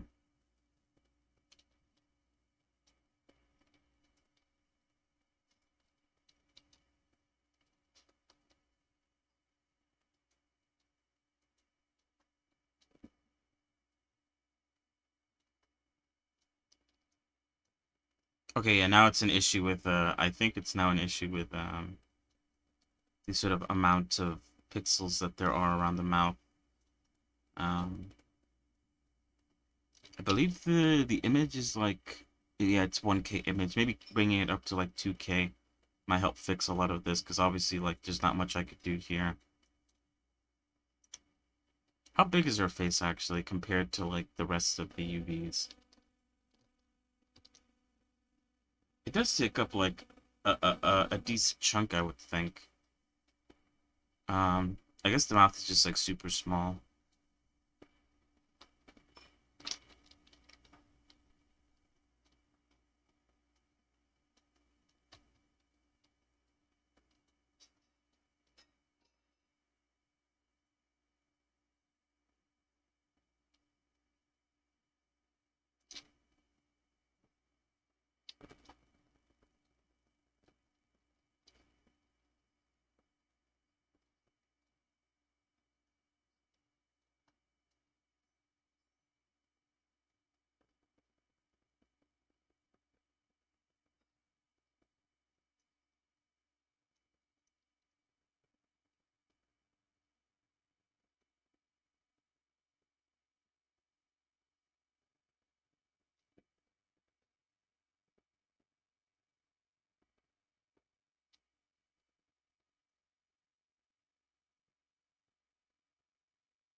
Mm-mm. Mm-mm.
Okay, it didn't turn out the best. It's kind of due to the fact that you know, um the resolution's so small, or at least around the lips area. It doesn't look the best.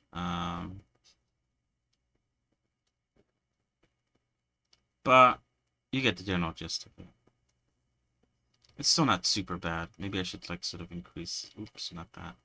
Increase the sort of darkness around the corners of the mouth.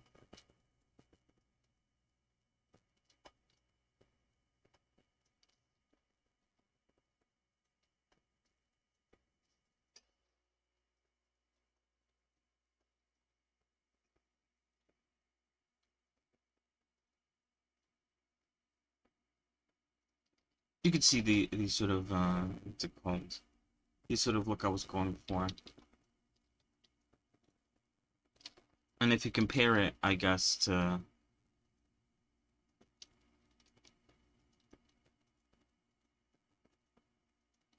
trying to select the eyes so that everything's like together, but okay, there we go. If you look at the difference, okay, I only fucking selected one eye apparently. Fuck.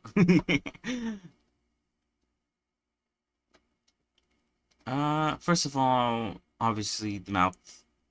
Ignore the shading. Um, but it's a lot more obvious that the mouth is here than over there. Um, I guess the only issue with this is I don't think like the sort of pink lips really matches Medusa's, I guess, sort of character. So maybe I should like I could obviously go ahead and hide uh and then have it just like that. Have this sort of like darker lip layer and then obviously the third layer. And then that's fine. And then you could tell it's almost like she has like this permanent sort of outline on around her mouth. That works out. Just disable the highlight in the first layer. And obviously if you were to apply the solidify modifier, then you don't really need that because, you know, it's around the mouth. But, you know, this isn't like very, doesn't look the best. Although I could change, I could fix this by adding a vertex group and deleting areas that I don't like specifically the, reducing maybe the area around the mouth and like deleting the area around the eyes. Um, yeah. Oh yeah, and then you can see the the shadow that I try to add to the head, for the hair. It looks a bit goofy.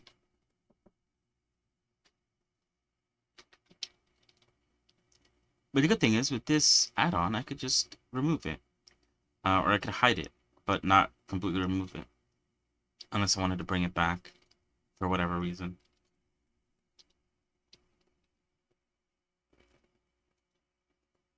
But yeah, just like even looking straight ahead forward, you could tell where the mouth is here. And over here, the only reason you could tell is because the normals are sort of reacting very weirdly to her mouth, providing a bit of a little shadow there.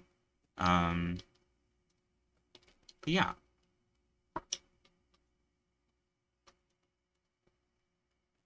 I think I will be using that sort of method, not that, fuck. This sort of method, for my future characters.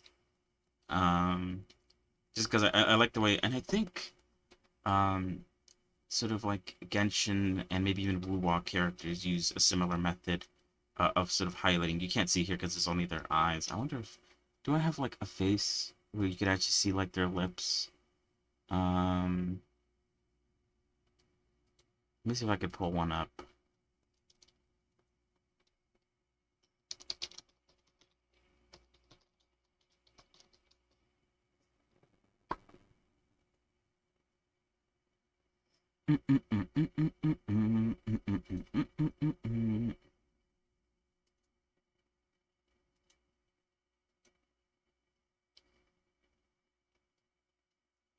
Maybe Wuwa. I think I noticed it in Wuthering Waves when I was playing the update, the newest update. I was, because they zoom into the fucking characters talking. And you could definitely see that they have, like, very defined uh, lips, so that you know what's going on.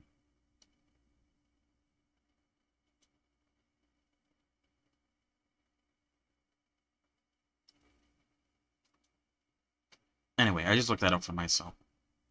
And no one else. Um,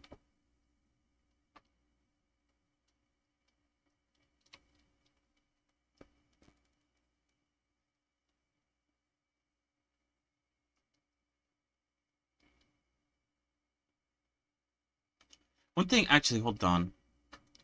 Let me save this. And let me open up, Perona.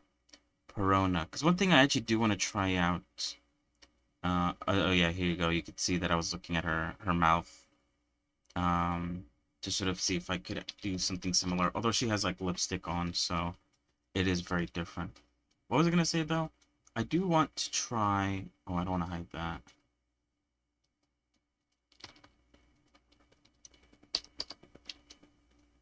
Whoops, not that. I just want to make a copy of it. All right. I wonder how UCU Paint handles things like alpha out areas. You can see this skirt, and I think also parts of her shirt and stuff like that. In order to add this sort of like little details that I didn't really want to add in the geometry itself, because obviously that'd be like too much. That'd be very like vertex expensive or whatever. I just wanted to add it using painting and sort of just alphaing out the other areas. I wonder how this will react to UCU Paint.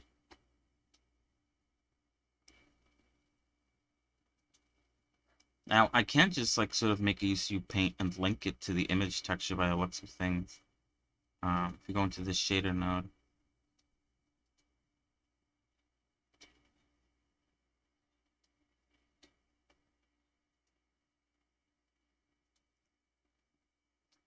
Where is the UCU Paint stuff? Oh, I guess it's here. Oh, that's interesting. I wonder how that works. Everything seems to be working fine. Though, I wonder if I could just, like... Hmm...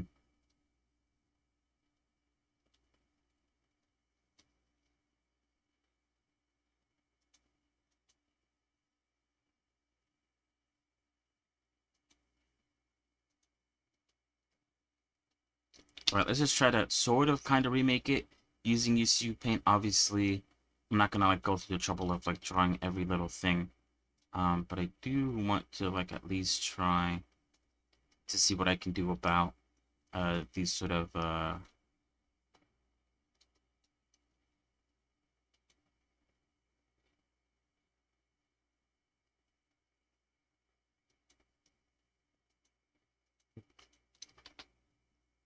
like I can't make like an image with an alpha. I wonder which one I could use. Maybe new vertex color, new image. I might have to do through image, background image, mask. None of these mention alpha, right? Ambient occlusion. Selected for vertices.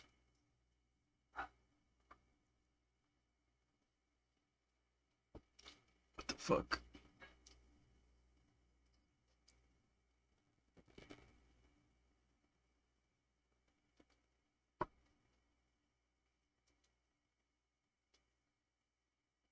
Let's try maybe vertical color mask. What does this do?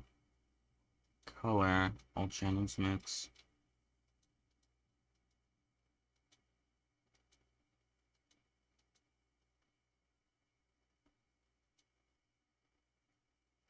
Hmm.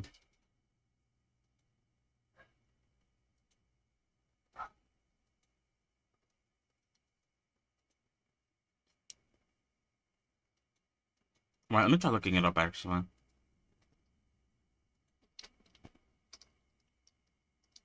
UCU Paint Alpha.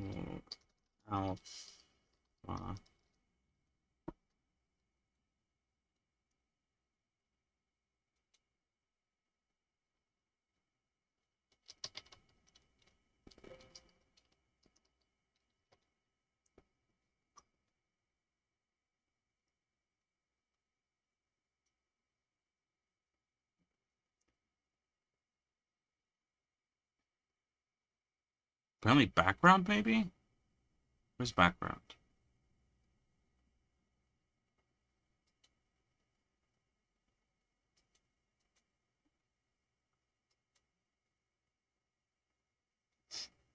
Ooh, wait, hold on. I think I might need to sneeze.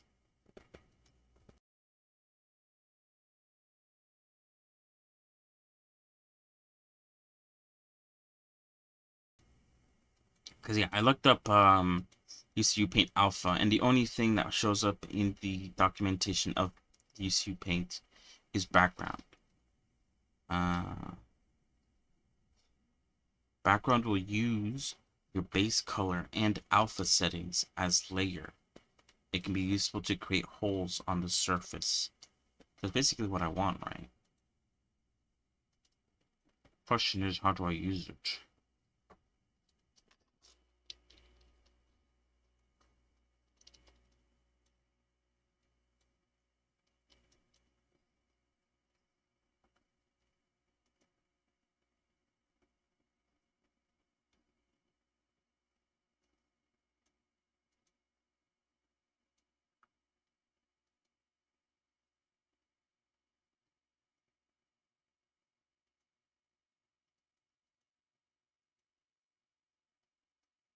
The fuck is this?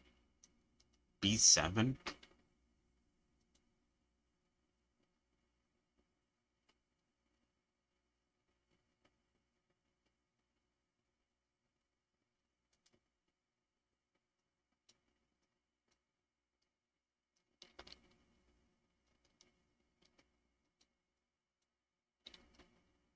It doesn't need to be doing anything. Hold on. Let me swap this to white. I was just using pink because I assumed maybe that was what it came with, but it doesn't seem to be the case.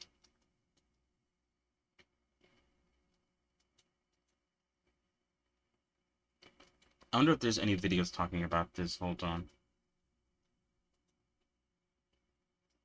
Painting torn cape using Blender UCU Paint demo. Maybe let me look at this one real quick. Oh, I think this is exactly what I want. Hold on.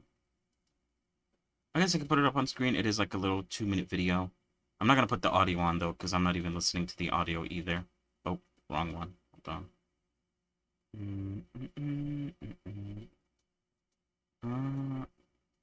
Okay, wait, I'll just leave this on, and I'll just move it to there.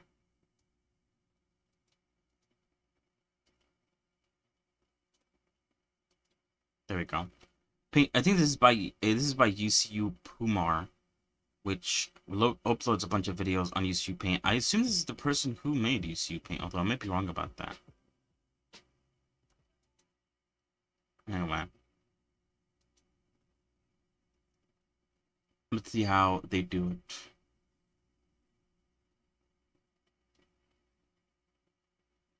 They go into the color channel and turn on based alpha. Or base alpha, sorry. And then they use a solid color, which I do have. Very nice. Okay, let me look at that. Color channel. Alpha. Oh, you have to turn alpha on. I see.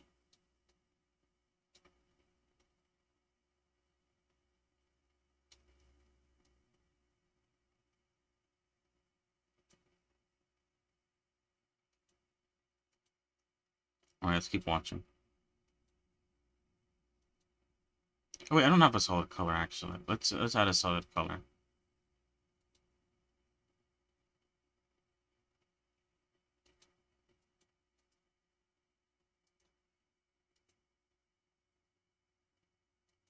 I usually don't add a solid color because I use this sort of background as a solid color, but obviously for this it doesn't really work out.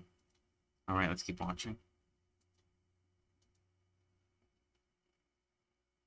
Oh, and then on a solid color they add a new layer mask.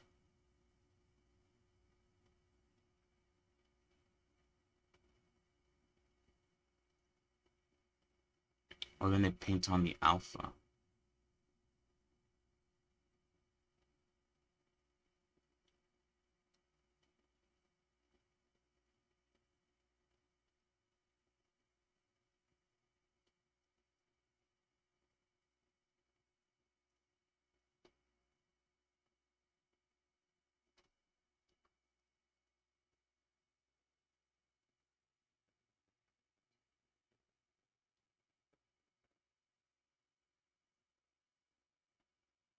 I didn't know there was a hole there until you could see the skin.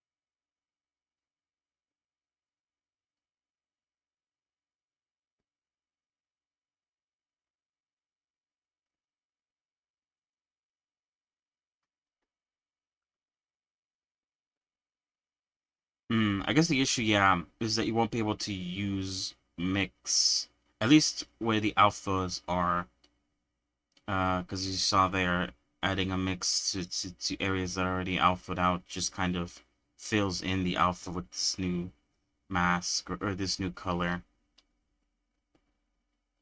They ended up switching it to add, which is why it worked. Alright, let me try that actually. So I'll delete this, because apparently this is not what you need. I need to create a new mask. I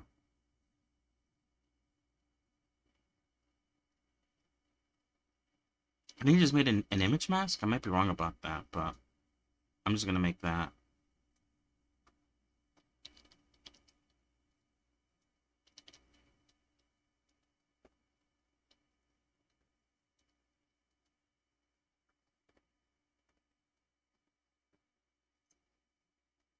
Where's the mask?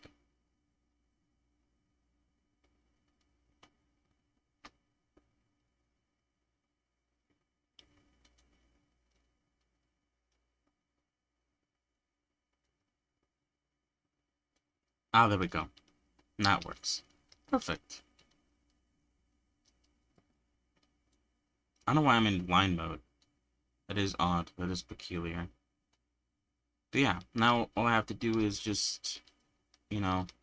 Well, actually, let me just discard that.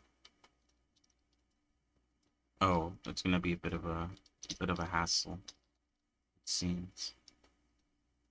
due to the awkward shape of it all. Then again, I don't even want to like alpha this out completely. But it does make things easier because beforehand I'd have to swap between like erase alpha and the mix node.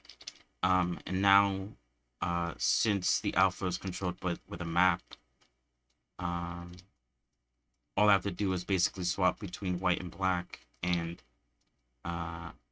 white lets in the red color and black lets in the alpha.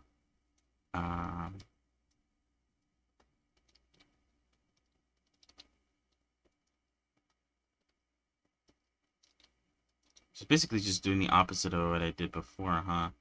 Oh, wait, let me turn off fucking line mode. Let's go back to space real quick.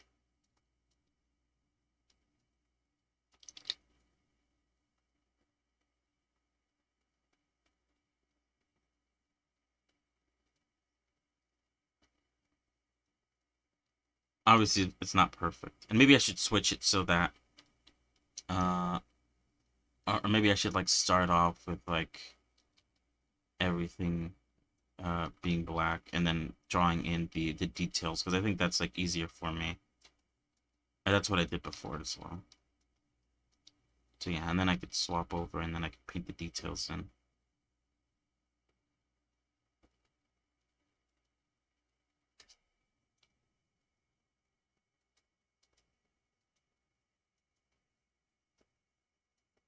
I prefer clipped over hash. Hash has this sort of like fuzzy look to it that I'm not the biggest fan of.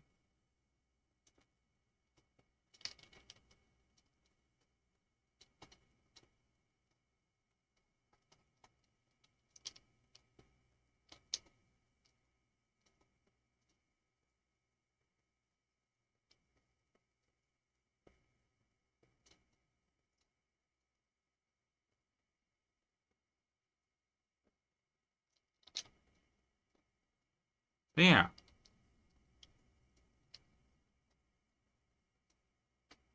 Wait, does this have a hash, or what does this have actually?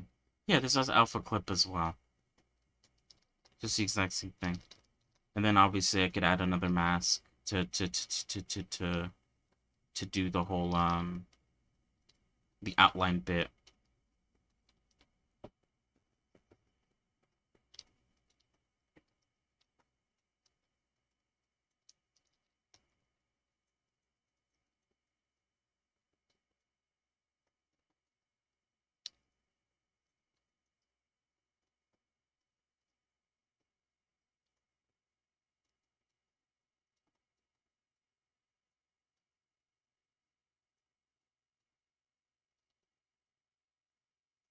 Oh, I have X symmetry on, but it doesn't seem to like be perfect.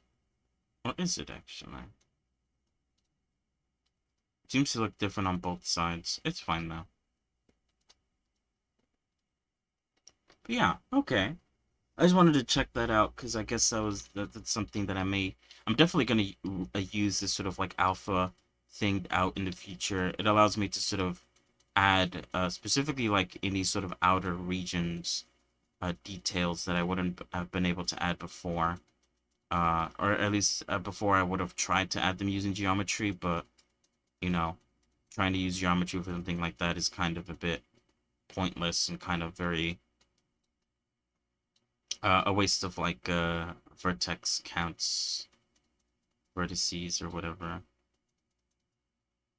For some reason it does seem a bit, I feel like there's something over here. The sort of oh wait, I think it's because of, okay, no, never mind. Okay, I think it's because this image is like, what is it? It's 1K, and I think the image texture for the skirt itself is like way higher than that.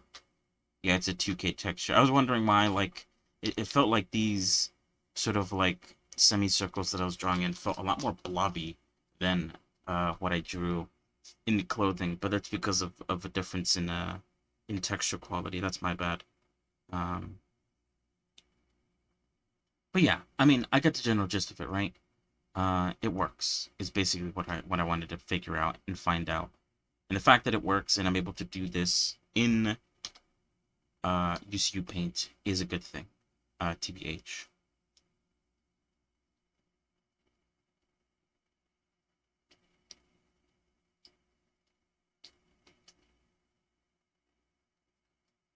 So yeah.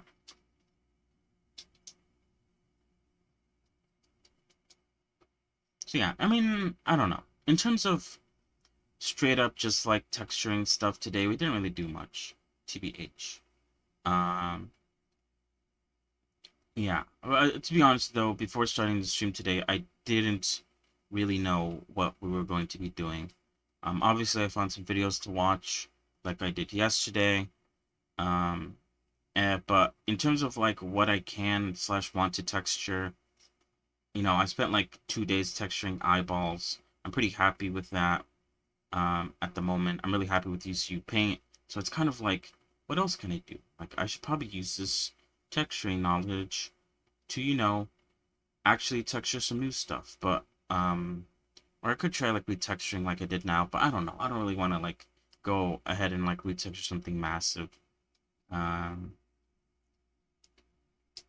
I think that's overdoing it for at least practice sake, or maybe not. I don't know. Conflicted, I guess I am. What else was I gonna say? Sorry. Either way, tomorrow, like I said, the first Descendants game, which is like a looter shooter, it comes out. I'm not. It's made like an Unreal Engine 5, so I'm unsure if my computer will be able to handle it. But we will give it a try later in the day. I'm not gonna like play it all day like I plan to do with Zenless and Zero. Just because it's a game that sort of I don't really know much about it. I didn't really pay attention to like what was going on with it. I just sort of decided to download it because it's free and it's new, and so why not give it a try? Type stuff, type shit. Um, so we'll try that tomorrow. And then obviously Zenless is on Thursday. On Wednesday, the technicians come. So yeah, pretty nice things to do. And like I said, I think I'm getting to the point where I just want to start working on a character. And that character will be decided after Zenless and Zero. I went over why. I don't want to, like, start a character now and then, like, in, like, a couple days or so, I just spend the entire day just playing a game. I want to start it and sort of devote my time to the start of it, just so that, I get back in the swing of things, start working on it, start doing good with it, whatever. So yeah, that will happen either Friday, Saturday, Sunday. Um, we'll see how I feel. And I don't know, I feel like I need to add more things to that wheel. But like I said, I don't really watch things anymore like I used to. So I'm not like consuming stuff that I could potentially make in the wheel. So I don't know. Maybe I'll try to think of some stuff. Maybe I should do like I have sort of considered maybe and I guess I'm a bit afraid of doing it because it's kind of like unasked. But I have considered sort of looking for people's concept art and trying to make something like that. Whether it's like, you know, a VTuber or like fan art that someone made of something. Just something to make. But obviously I'd have to sort of have it in like a sort of like model sheet that I could use as reference to help me out more. We'll figure it out. That could be something I add on the wheel. And if I do add it on the wheel, I guess it depends on like what exactly what exactly I should add. Specific on like a certain character, fan art / person, whatever. I think another thing I could add on the wheel is also like different styles of model making. Like obviously today we spent the day just like watching videos on low poly characters. Maybe I should add in the wheel to like, oh, my next character should be a low poly character. Regardless of who that character is, I should just try to make them as a low poly character. I also talked about, I think like a few days ago, how I have sort of been interested in these sort of look of, what are they called again? I think I saved it on my phone. Let me see if I can pull it up. real quick.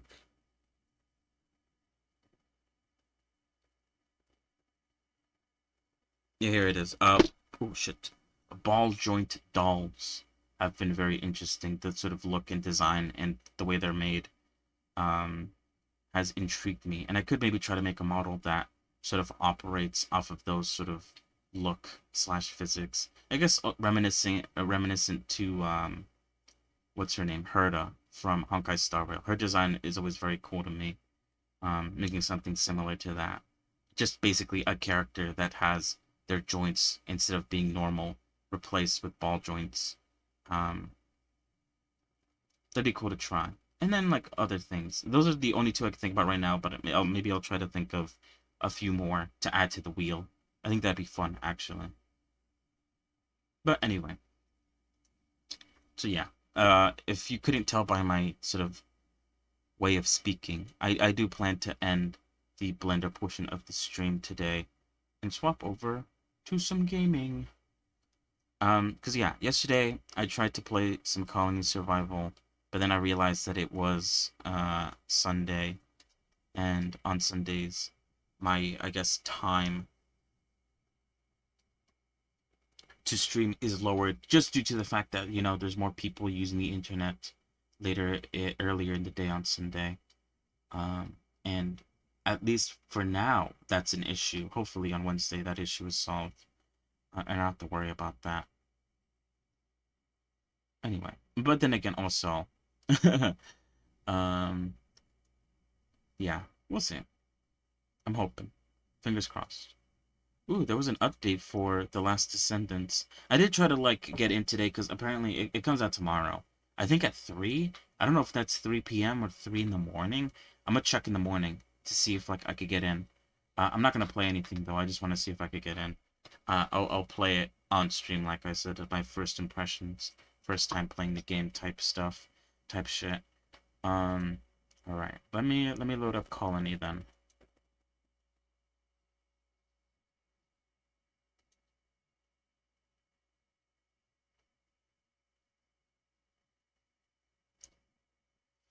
Oof. But yeah.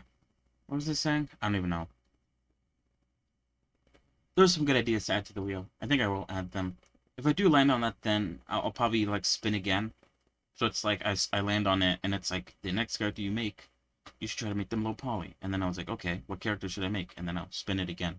And then the next character that it actually lands on, I will focus on making. I think that's how I'll do it, maybe. I don't know. We will see, we will see.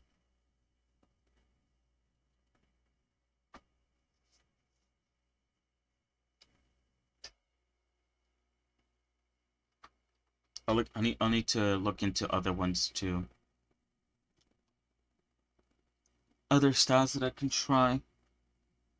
Because, you know, again, I've talked about trying to sort of create my own sort of niche or sort of look when it comes to 3D modeling. And part of that is, you know, changing up the way I model. And another part of that is also how I texture, or how it looks in general. I need to play around with those kinds of things. But, you know, as I've also talked about yesterday, my way of modeling is very strict. Or not like, I follow like a bit of a guideline when it comes to modeling. And obviously, if I want to sort of make things more mine, I sort of need to break out of that mold for a little bit. Follow some things, keep the things that work. We will see, though. I'm just rambling. Anyway, we are back in the game. I wonder if this game has music. Or maybe I should, like... I'm done. Oh, let me leave Blender. Just so it's not in the way. I think there is, like, sounds and stuff. I just muted it because, that's just the way I like to play.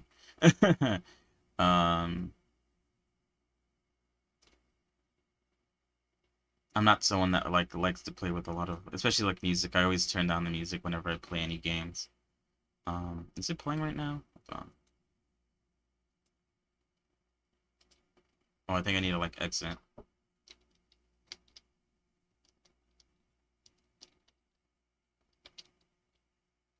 Are we making noise right now? I'm like trying to swap back between like OBS and the game to see if like any noise is being made. It doesn't seem like there's any noise being made. Maybe I'll raise the volume up a bit more. Or maybe it didn't save. Oh, it did save. Maybe let's do that. Okay, now it is working. Probably hear my footsteps and stuff. And you'll probably be able to hear like the sound of arrows being thrown and stuff. These guys are done fucking working. What are you guys even doing? Okay, that's actually good. The fact that these guys are done means that we have like enough bullets in the chamber. How are we doing on stuff? Copper is doing pretty good. I might need to like sort of increase the amount of copper that we're making. And maybe add more of these furnace guys as well. 300. We're pretty close there. Tin is slowly coming along. Actually, these guys are... I have it capped out at 10 tin.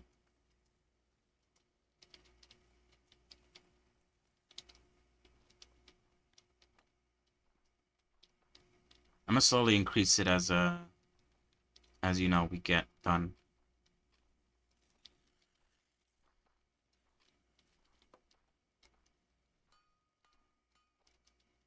Alright, so one thing I wanted to do was to go back up the mountain to set up some gold miners so that we could start harvesting some gold so we could start making some jewelry, because we're gonna need jewelry because it's more costly, or it's worth more than earthenware.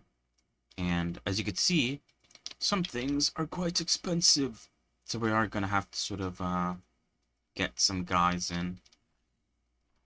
I do want to also build this, oh wait, not there. This right here, which we need gold ingots for anyway. This tells me where the biomes are. And obviously we could tell that that's, you know, the mountain biome. But for the other biomes, it's a bit more difficult to sort of tell the difference. Or not really tell the difference, but just like know what direction to sort of walk to get to it. So I do want to get some gold guys started. So let's go back. Let's go back to the mountain colony. At some point we will be able to make gliders and stuff. So the travel hopefully shouldn't be as long.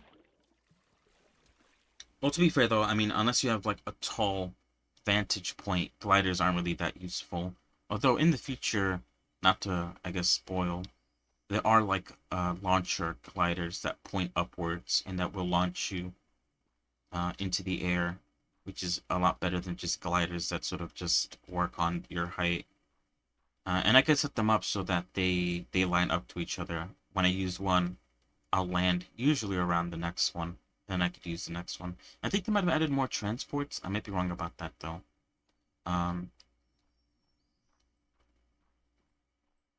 Last time I played the game, they had elevators for it, which worked kind of alright. Although I don't think I've ever used them in my buildings at all, just because they were like new, and I just wasn't used to them. And I think they also added railroads or like rails, but they were like pretty rudimentary. I think you could only go like in straight lines. I'm pretty sure. I might be wrong about that though. And I've also kind of forgotten. It has been a hot minute. But anyway, we do have some gold areas here.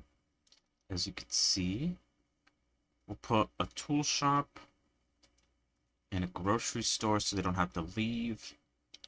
Let's get a couple mining jobs.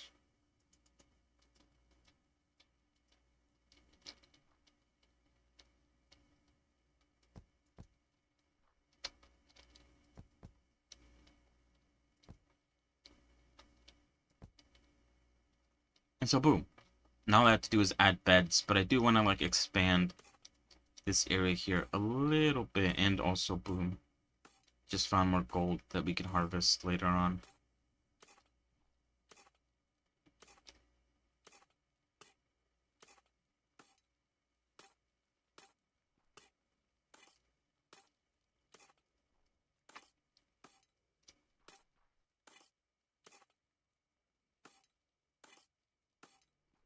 But yeah, like I said, ooh, sorry.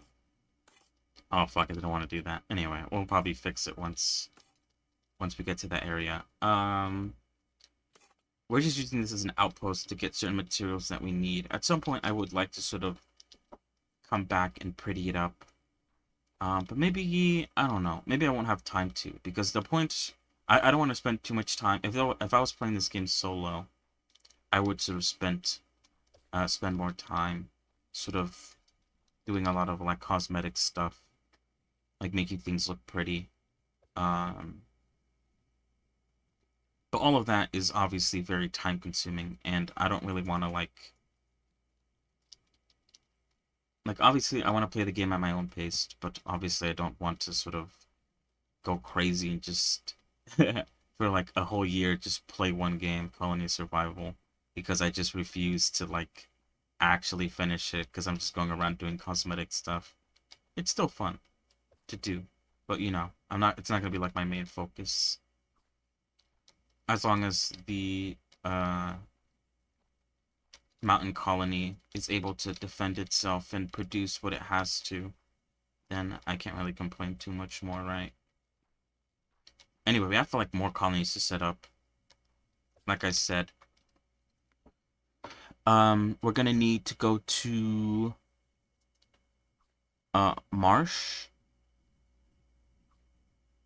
We're gonna need to go to a marshland to be able to grow hemp. We're gonna have to go to mammoth trees to be able to make brass. And then we're also gonna have to go somewhere else, I believe, in the future to make glass.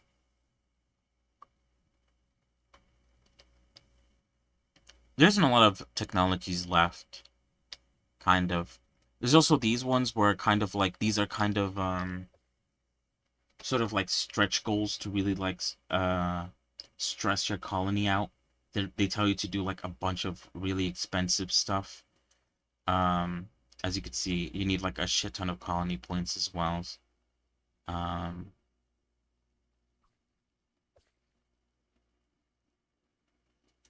So yeah. There's some like late game stuff. I don't know if I want to like do these last bits, the prestiges.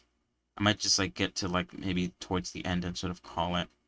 I don't know. I guess it depends on the games out there. Like I said, I did say that maybe after Colony Survival we'll play Pal World. But I guess similar to Colony Survival, I'm not gonna like stick with it and sort of like try to get the best pals in the world. I'm just gonna play it to get through it, and that's about it. Which maybe is not the best idea. I don't know. We're just playing it to have fun right now, and so we'll think about it. Or I guess maybe we shouldn't think about it too much. Anyway, these guys managed to sort of hold out. So that's good. We're doing pretty good on tin, but the only reason we're doing pretty good on tin is because I don't have them making a lot of bronze ingots. Tin harvesting is pretty slow, sadly. And it doesn't help that we don't seem to find a lot of it either.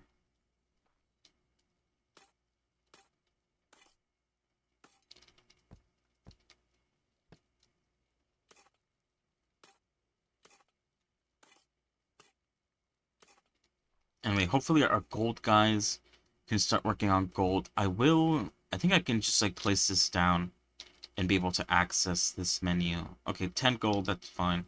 I just want to make sure that they're actually using the gold that we're finding, and not just waiting until I tell them to do it.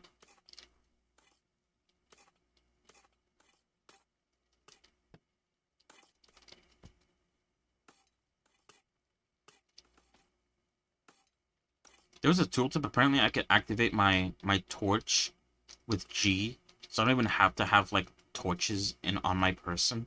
I never knew that. Kind of crazy that it took me this long to figure that out. How long does it take? It's also pretty slow to get gold. I guess I could sort of sit down and sort of calculate how long it takes gold relative to like. That's sort of like satisfactory stuff though, or at least that's how I think of it. Sort of like taking the time to account for like how long does it take for the items to travel through the conveyor belt. To take that into account. Oops.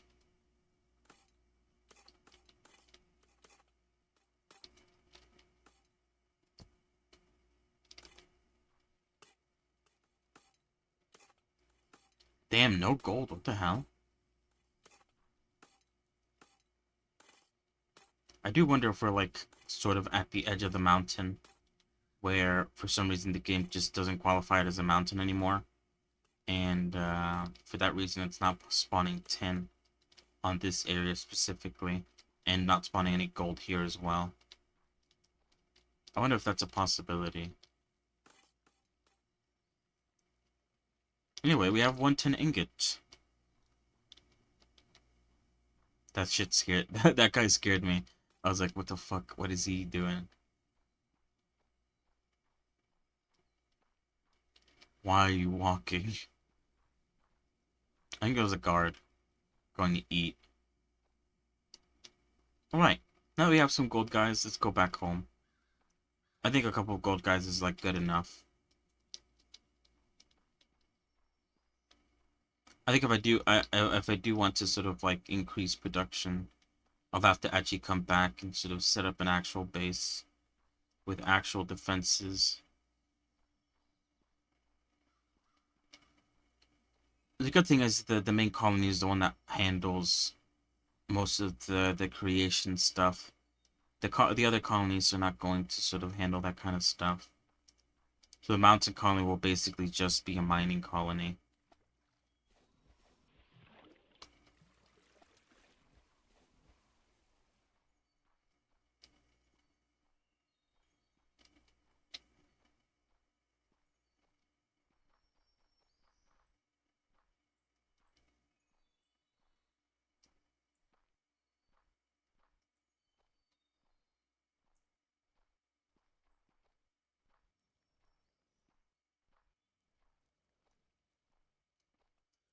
Oof.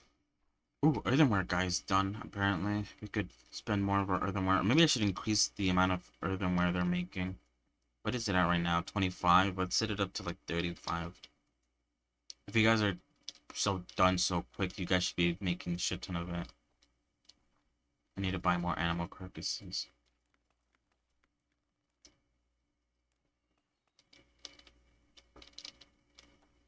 Alright, what are we doing? These guys need more scroll shelves because they're hungry. Oh shit. They just fucking devour them. Alright, let's try to unlock this one next. Fantastic. Who makes them? The engineer bench. And it can make a compass, which will help us find our way back home. But it's quite expensive on the points cost. Alright, let's look up bricks. Because we need bricks. Knowledge scrolls, ingots, colony points, fine. Who makes bricks? Furnaces make bricks. I feel like furnaces has like a lot of work to do. They have to make copper ingots for the ammo. Gold ingots for the, you know, money. Bronze for something. I don't think anything is using bronze. I think it's only for like technology stuff. And then obviously bricks. That's why I feel like I need to put more down. I put a couple more down. Just so that they don't get overwhelmed.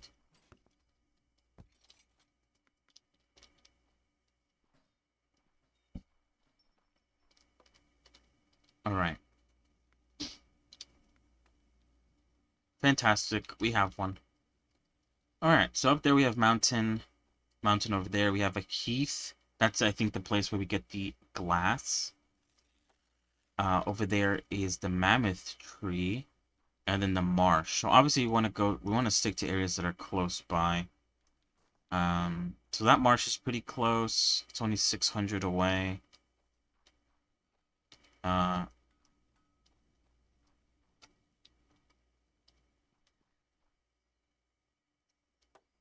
Damn, everything's super fucking far away. Holy fuck. Alright, and then I guess we'll stick with that mammoth tree all the way over there. We could go to mountain and then go to the mammoth tree. And then we could go to that heath over there because it's a bit away, but it's like sort of on that side. Yeah. Alright. Just to sort of see what's going on.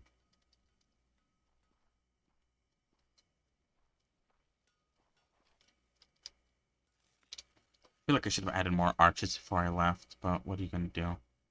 Right, we need one more gold ingot. Hopefully you guys can make that. Or do we even have enough gold to make a gold ingot? We should, right? Unless it's more than 2 gold, which that could be the case. No, it's only 1 gold. One of you should be working on it. Hopefully you guys are able to finish before you guys go to bed. Although I doubt you did. Oh, no, you did. Okay, cool. Okay, so gold jewelry is made at a copper workbench. These guys. And all it requires is 1 gold ingot. We'll cap it at 5 for now, since gold is quite slow to get.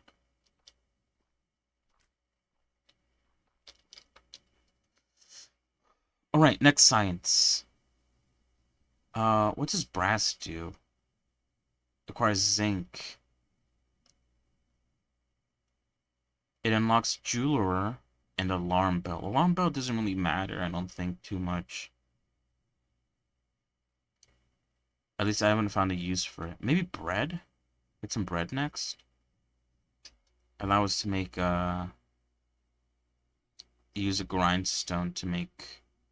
Oh, but that's gonna, like, use more pots, right?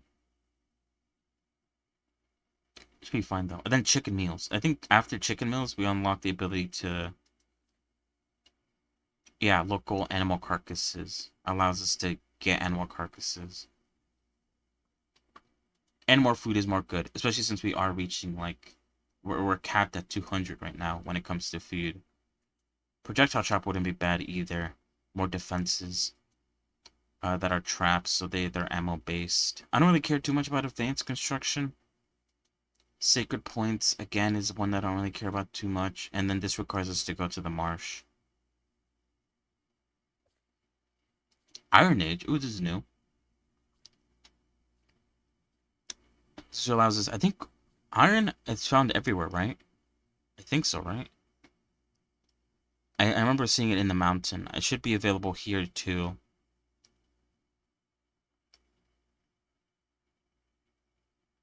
Yeah, but yeah, that unlocks caltrops, which aren't the best. All it does is slow down monsters. And I think it's like per monster. It's not like something that stays there and affects all of them. I think it only affects like one monster at a time, which kind of makes it suck. Glider, Researcher, which is just like a better, I think Scribe? I don't know though. Science Chest, Dying. You could unlock Dying. Wow. Alright, let's get bread next. I need to sell some shit for that.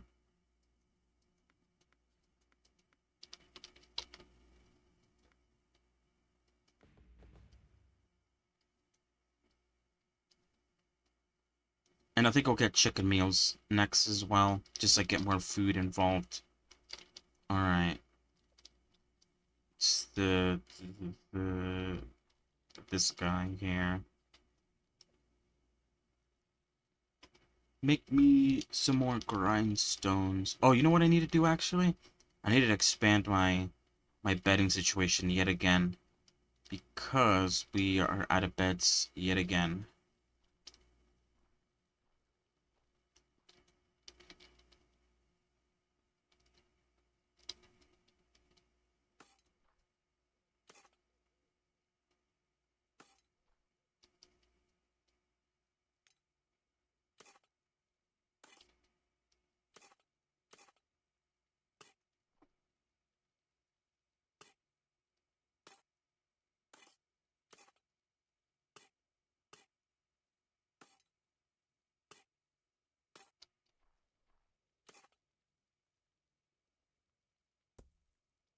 Well, I could just put down clay block.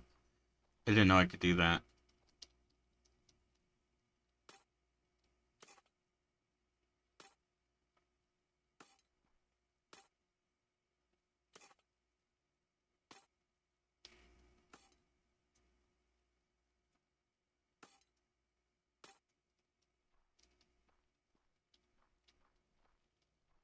So yeah, I don't know if I'm going to. I know I've said that like, ooh, I'm just going to, I'm going to pretty up the place at some point. I don't know if I actually will. If the idea is not to spend too much time on sort of things like that.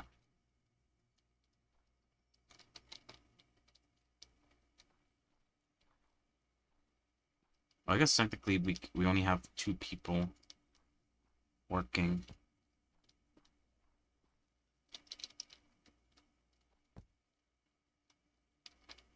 Or I can work.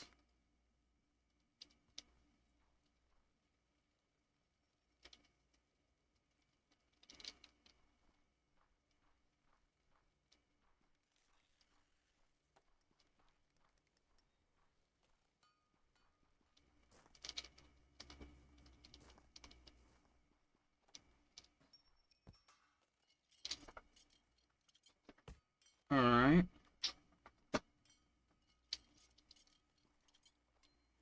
Alright, while we wait for...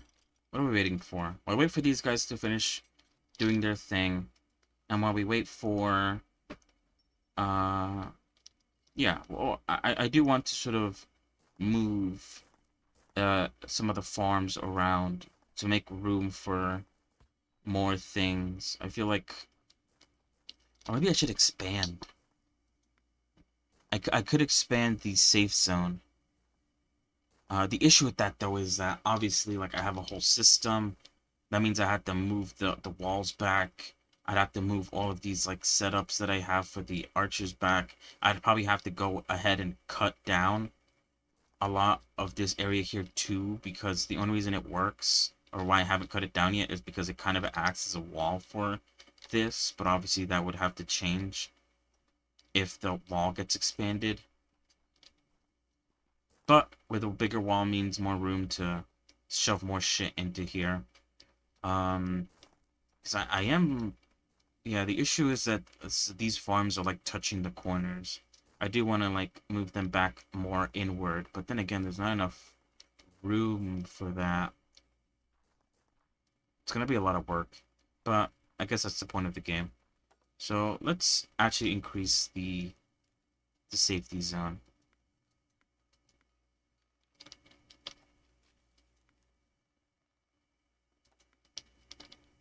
There's 14 levels to increasing the safety zone too, so it does get pretty big. And I think each increase adds another 5 blocks or so. If you want to count 1, 2, 3, 4, 5.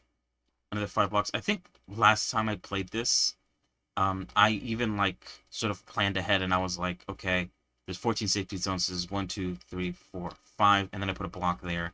1, 2, 3, 4, 5, and I put a block there. And then I did that 14 times. And then I just built like the wall where it should be at the max range. Like prematurely, just because I knew I was gonna get there at some point. It was very... I could definitely do something like that again.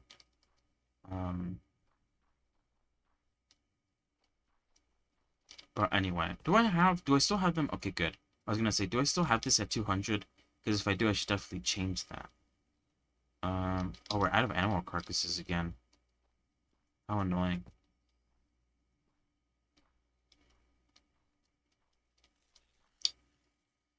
I wonder what we're using to use up so many animal carcasses. It does seem strange. Maybe it's... I think it's Knowledge of Scrolls require animal carcasses.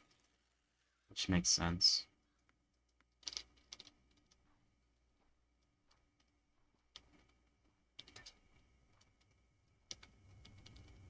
Alright, the first place I'm gonna block off is the water area.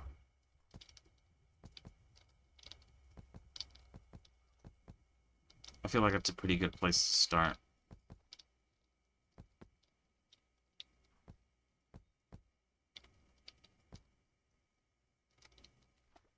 Let me make sure that they can't climb up here as well.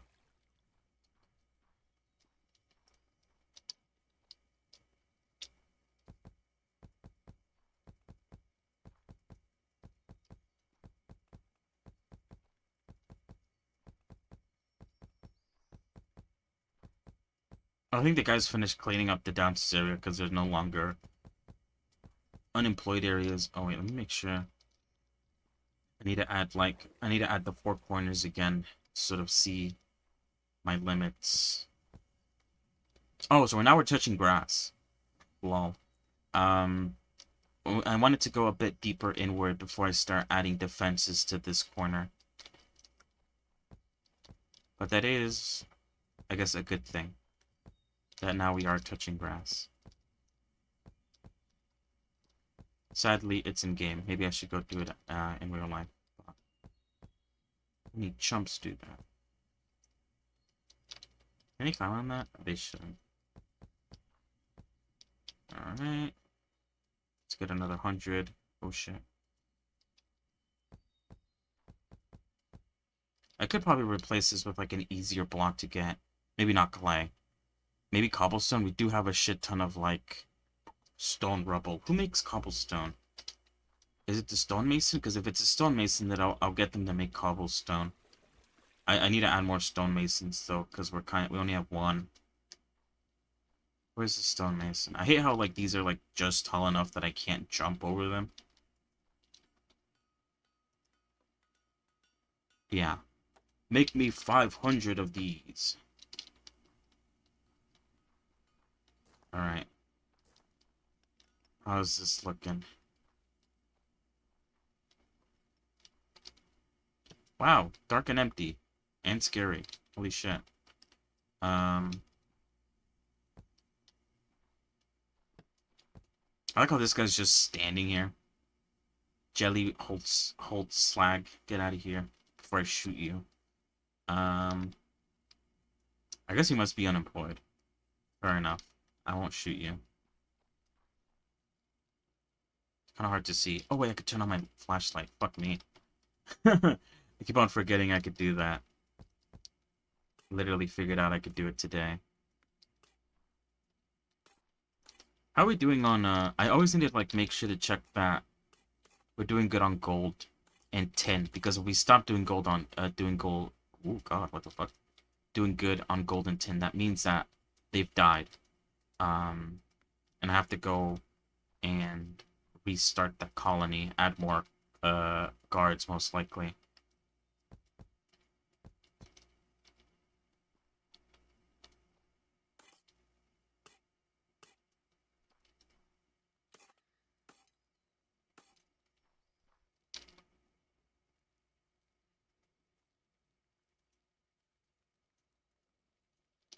Actually, we'll keep lights here, because I do like having lights to sort of put down.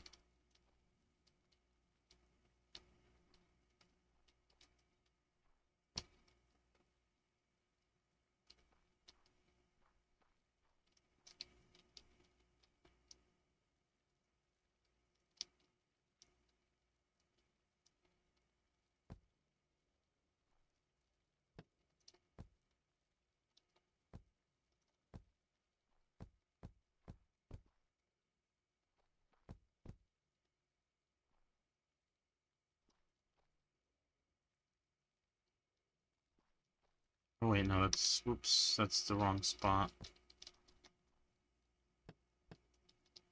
It should actually be here.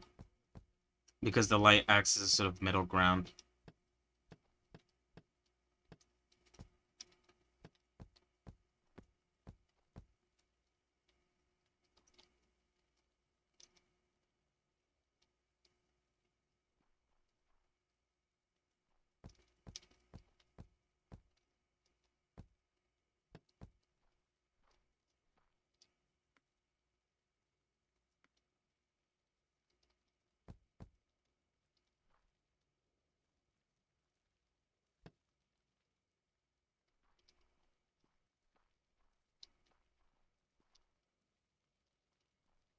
Alright, what am I gonna do now?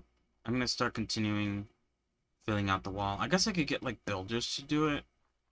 But that only really works if the area's flat. Like, areas here where I have to sort of, like, make things very rigid or, like, very jagged. I can't really, like, tell a builder to go do what I'm doing here.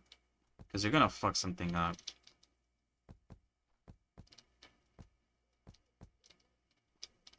I just know they will. It's better to do it manually.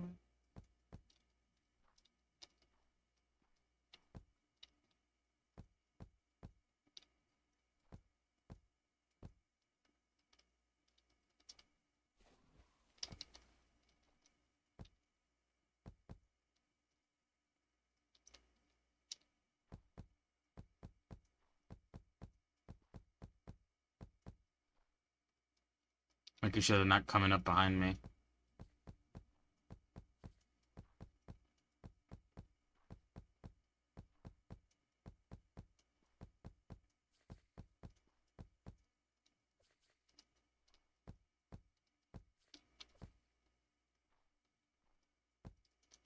Shit.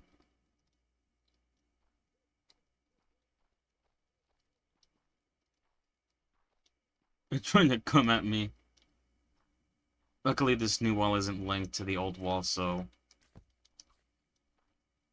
there's no, like, risk of them getting onto the new one. Oh, I should probably put some torches down.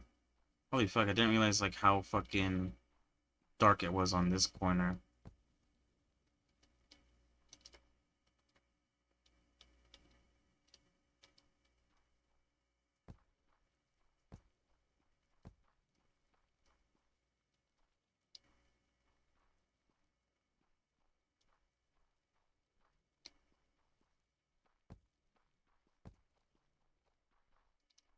That was a good test, though.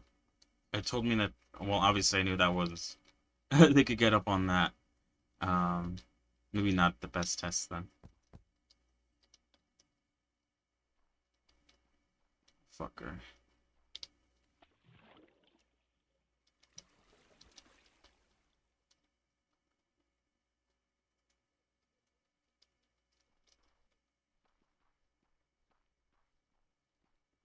Who killed him? What the fuck? Nice job, guys. Where the fuck fucked them up?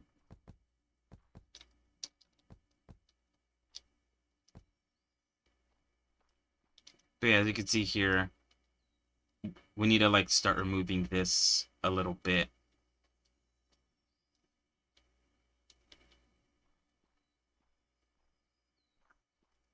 Because otherwise, there won't be no way for the zombies to get in.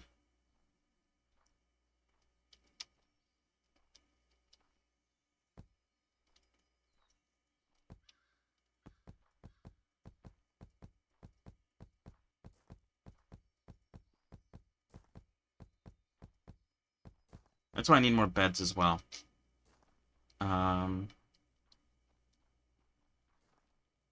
So I can hire a shit ton of, like, construction workers. So they could go, like, flatten and fill out areas around this base. So that I can, you know, I shouldn't have any trouble making walls and such.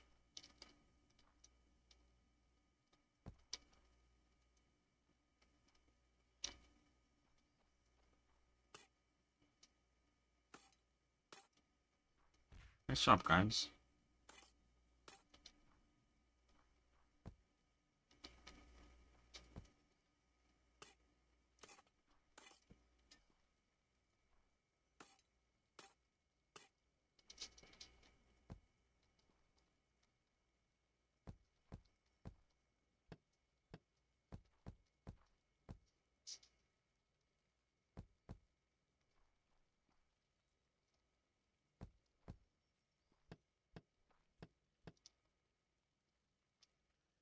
Oof. But yeah, now I have a shit ton more beds for me to make more people in. I will have to increase my settler cap limit, because at the time it's at 150. I still have quite a bit to go, or I still have, like, a lot of colonists I could still spawn in, but I do have to keep that in mind.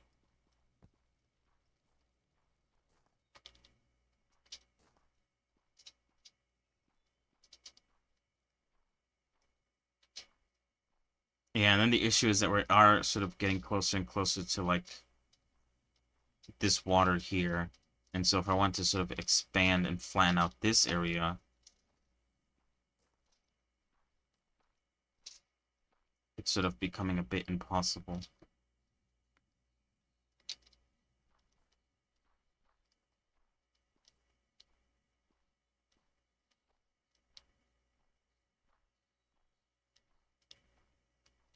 Especially here too. This corner is going into land, and the other four corners are like building out to sea. It's not the best. Oh, we're out of animal carcasses again. I think we're using like a lot of like something that the animal carcasses need, or I think it has to be the scroll of knowledge. Oh, we have jewelry. Sickness.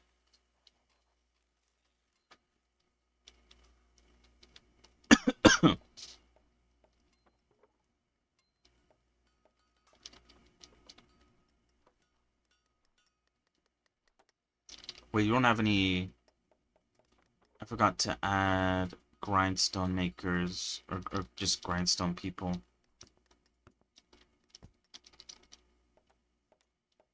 You guys just make pots of flour that the cooks use the pots of flour to make bread. And then they also use the bread to make bread meals with berries. And that these guys could use it to make sacred bread meals. How sacred to eat my jam. Nothing is more sacred than me and my jam. I think I could also buy... Yeah, bigger area size. So I could, it's actually not that expensive either. I can increase the amount of area they could dig in. Or, yeah, dig out, specifically. I could just sell, like, one of these guys, or all of them. Rather than actually do it. Actually, the golden jewelry is worth less than earthenware, I just realized. I don't know why, I mean... I don't know how a cup is worth more than, than gold jewelry, but... You know, to each their own, or whatever. I'm gonna tell the earthenware people to make more. Let's go 50. So like when I come back, I have more money to spend. I'm also gonna start telling some of these people to branch out. The issue is how much more should they branch out?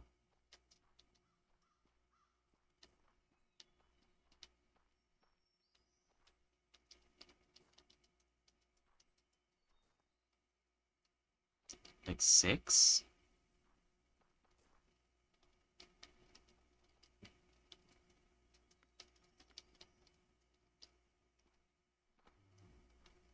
Oops, shit.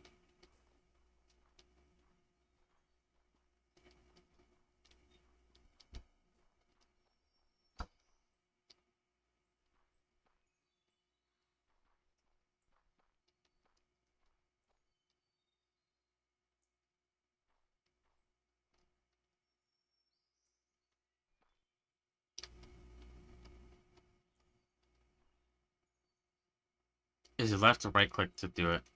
Fuck, it was right click. Left click is cancel.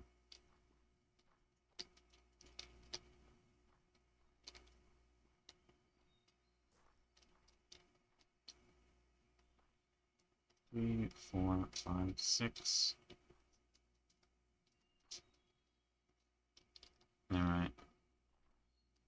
There we go. I just need to make sure that once these guys are done breaking down this wall, I need to make sure to fix that corner, because obviously they're going to disrupt that corner. 1, 2, 3, 4, 5.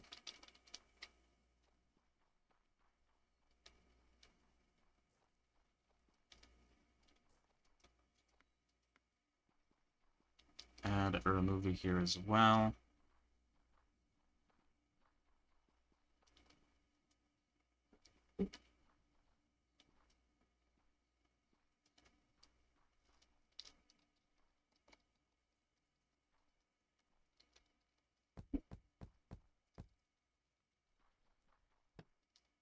I'm gonna add some grocery stores nearby as well.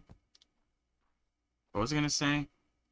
The good thing is the area that they remove here, any like dirt and grass that they remove here, is going to be used to fill out in other areas. You know, grass and dirt.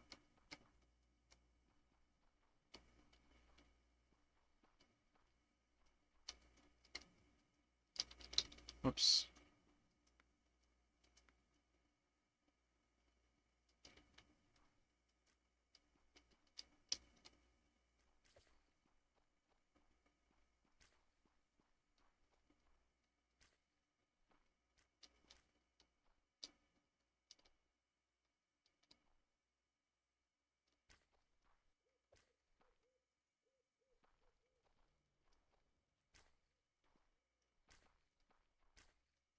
Again, I'd have to sort of like sort of flatten out the area or sort of add stairs.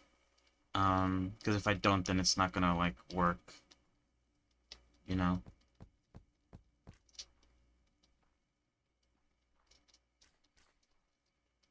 It's kind of dangerous to set these boundaries up while they're shooting down people.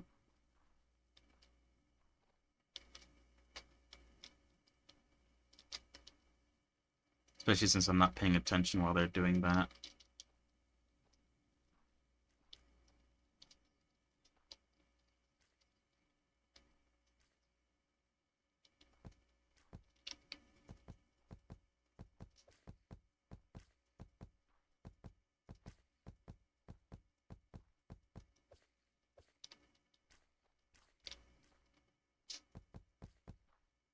I'm sort of like pre-building the wall so that when I actually like have everything set up and everything's flattened as best as I can, I will actually build out the wall. I'll finish filling it all in. We're not making planks fast enough. I should like have more like log splitters or something like that. By the looks of things I need in.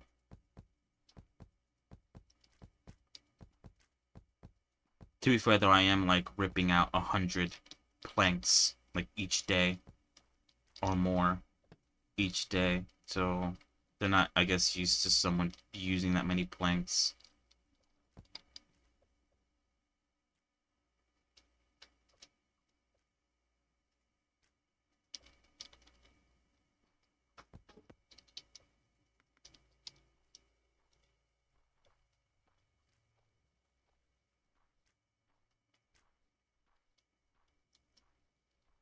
The good thing is, once I move, um, the guards back, or I guess forward, I don't have to actually move the crops, because I can just leave them where they were. Um, and then, like I said, I want to do what I did with the base, and I want to, instead of doing all colonists in gold were killed, fuck. I need to go fix that. Instead of building up, which is what I normally do, I'm gonna build down. And so, I'm gonna have farms in the mines. I'm gonna make mine farms.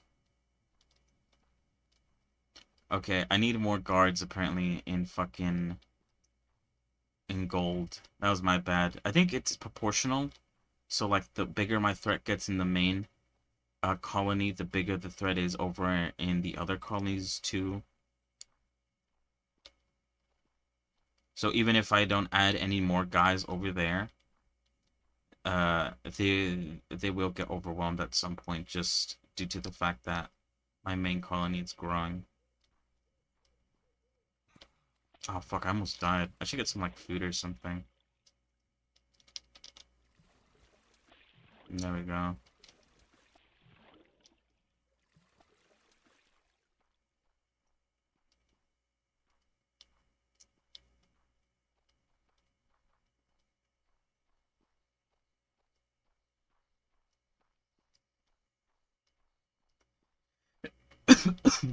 I think I'll add a couple more slingers. I was sort of debating whether or not I should add like an archer, but I still think the enemies in this colony are like small enough, weak enough that I don't need an archer. Although I could add a couple more slingers and then also a couple of archers, just to like make sure that I don't need them at all, or like if I do need them, then they're there, kind of thing. I think I'll do that. That does mean I'll be adding like 4 more people to the colony, which will increase the threat level again. But hopefully it's like the guards that I'm adding will offset that little addition. I shouldn't add too much, I don't think. But anyway, yeah, they're all fucking dead.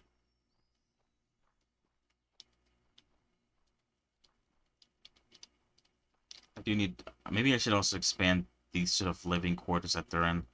At the moment, it's quite... I'm running out of room to sort of put beds down. Maybe I should also, like, make the... Although they have so much, like, time, because they only spawn outside of the zone. And so they spawn, like, all the way out there.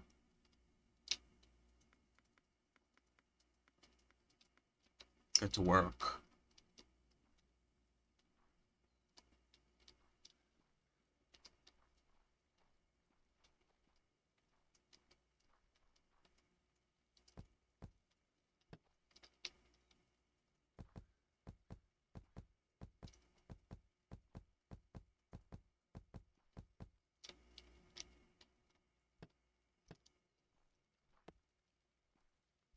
Oh, it didn't have a way to get down.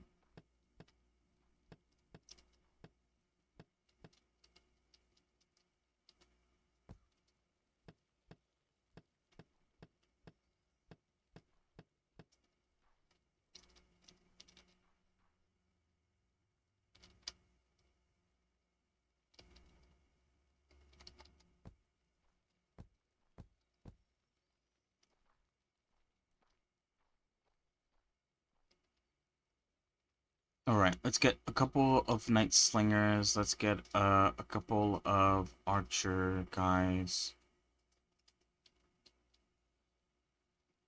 And so I'll replace these with the Archer guys.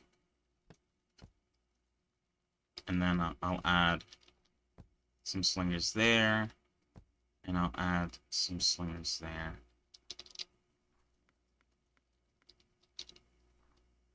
That should be enough. Again, they only have like 15 threat. So you guys are back to mining. Good, good, good. You guys are also mining. Good, good, good. The logical me would say I'm going to stay here for the night to make sure that they're able to handle the threat. But I just put down like 4 more guards. If they're not able to handle the threat after 4 more guards, then probably probably deserve to die.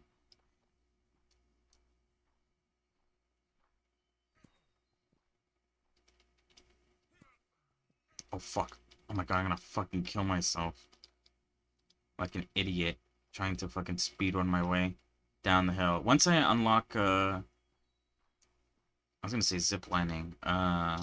Gliders. I'm gonna add a glider to the top of the mountain. So that I can glide towards my base. I also put one, like, towards that direction. Because over there is the, what is this? I don't think it's the marsh. Or the mammoth tree. It's the other one that I always forget what the name is. I want to say Savannah, but I highly doubt that's what it is.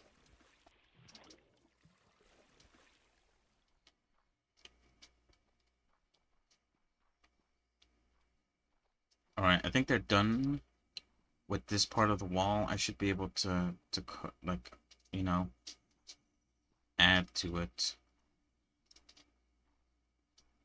They finished their fucking work really fucking quick. It's kind of crazy.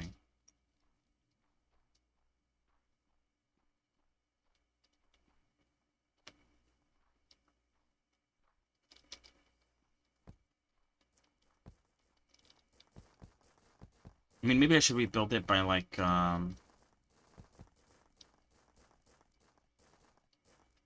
just, like, building it out again.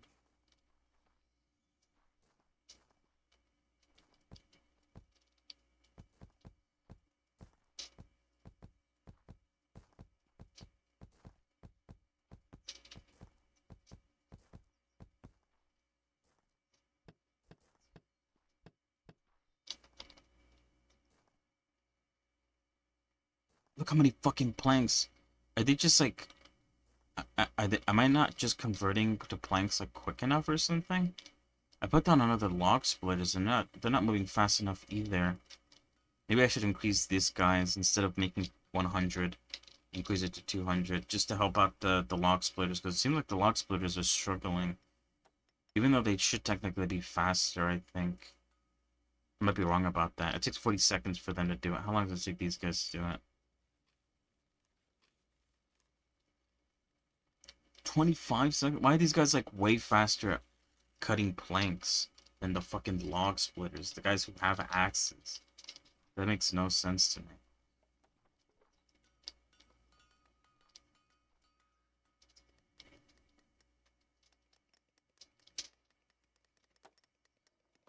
Oh, but with bronze tools, they could do it in 6 seconds. So I guess that's the difference. Woodcutters can have bronze tools, but I think these guys can only get stone tools. Okay, that makes sense. That's where the upgrade is, I guess.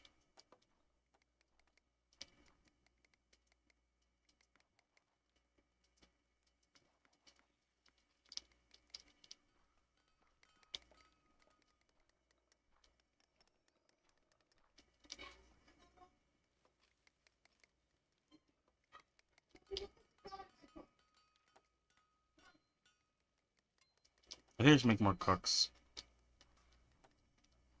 as well. We have like a shit ton of fish that isn't being like cooked. I don't think I'll only add one though for the cooks.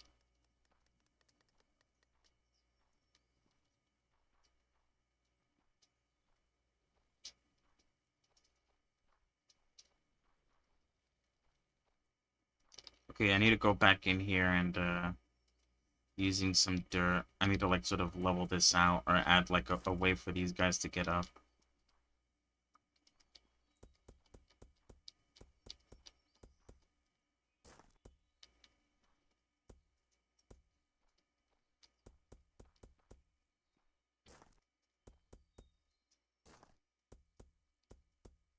Maybe I shouldn't. Because that will force them to sort of go over here. I mean, they're gonna go over there regardless because of the wall. Never mind.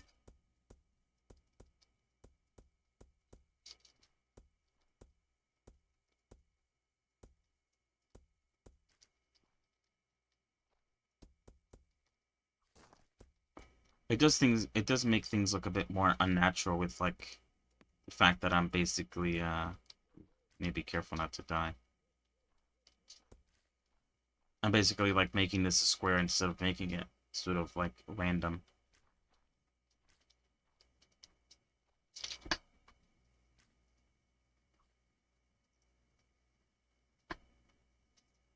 I think tomorrow I'll replace this corner with like actual walls.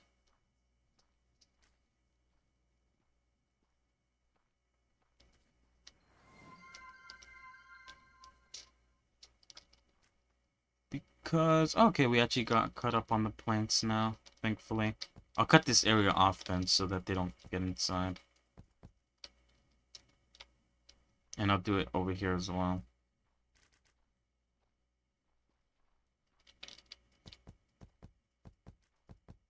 And so yeah, I'll expand this out tomorrow. Once the sun comes out. I don't want to accidentally die for making stupid decisions.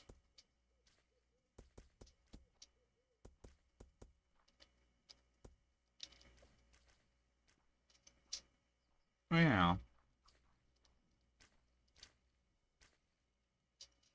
Thank you for following, Lydia Camille. I'm sorry. Ooh, I was stretching.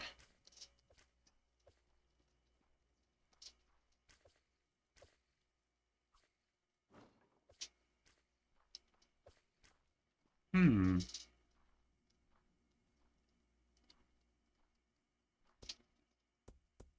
Oh god. I want to kind of like make this area out of sand or something. I do want to like use sand to expand this. I don't think I have any sand though, do I? I haven't like been digging up sand in any way. It's not like I could do it regardless if I wanted to. Hmm. I don't know. I don't know. I don't know.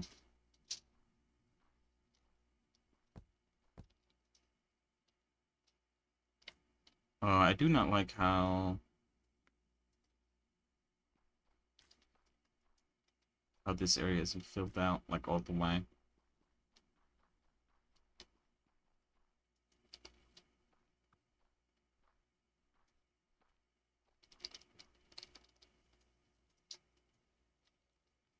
This might stall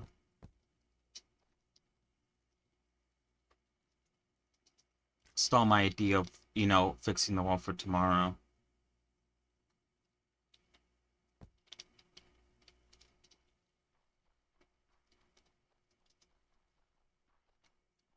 I think I'll still do it and just hope that the sort of construction workers can get that done by tomorrow.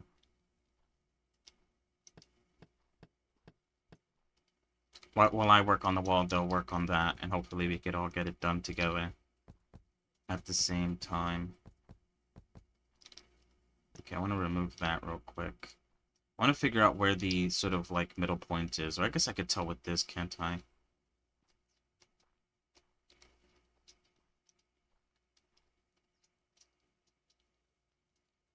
Oh, it's right here.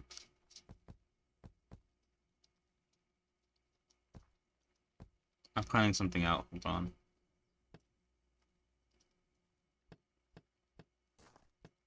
Whoops. Didn't mean to do that.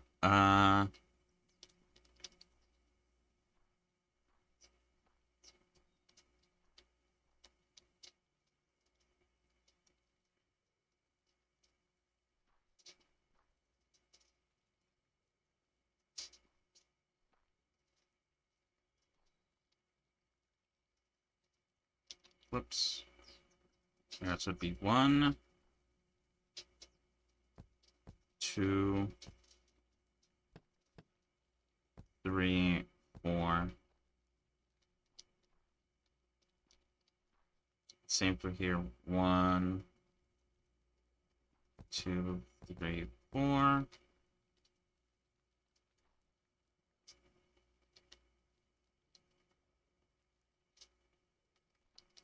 Oh, they have to go all the way around. Oh shit, my bad.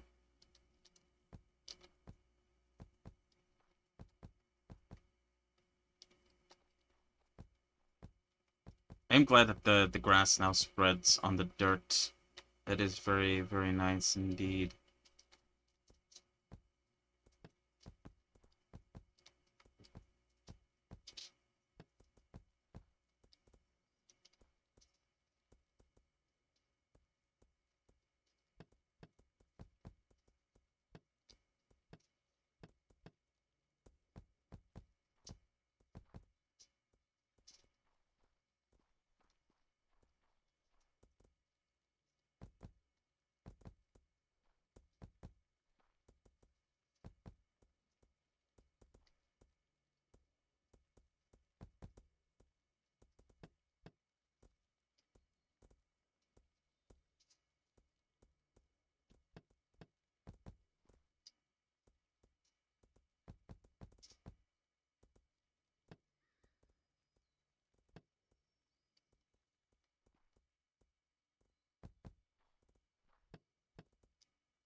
It's very confusing the way I'm doing it.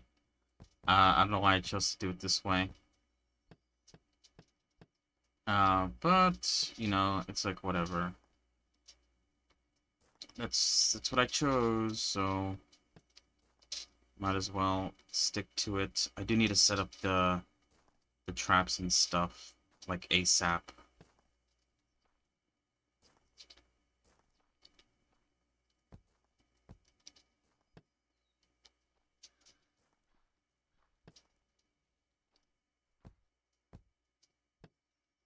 I need to move the trap maker. Move him like a little bit closer. Hopefully he should be able now. She should be able to do both now. Fingers crossed.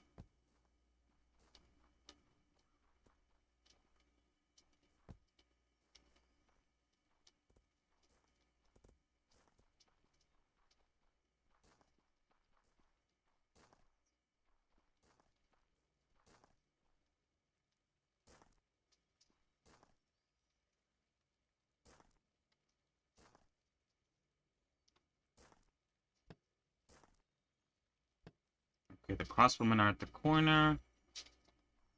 Right here. The archers are... Whoops, I didn't mean to fucking delete the block underneath. Over here. Whoops. And then beside them, some stone.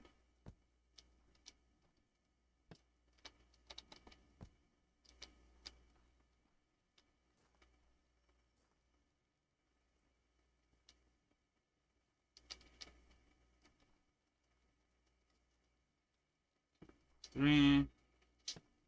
Archer, 1, 2, 3. And I don't know, I'll just put the fucking stone guy like 1, 2, 3, 4.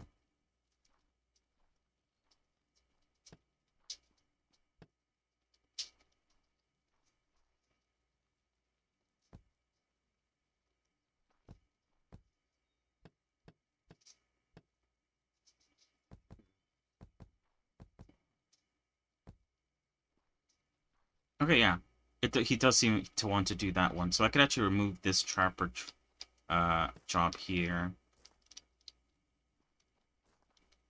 And now, specifically at this cutoff point, I should be able to remove this bit of wall here. So now I've expanded the wall a little bit. I need to do this with all the other 4 corners.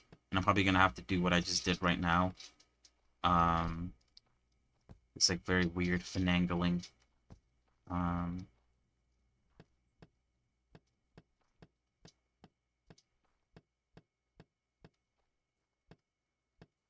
But yeah, I mean, it doesn't feel like much was added.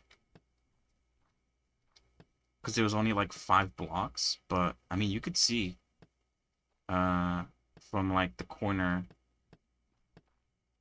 of the crop field to here, it is actually a lot of room.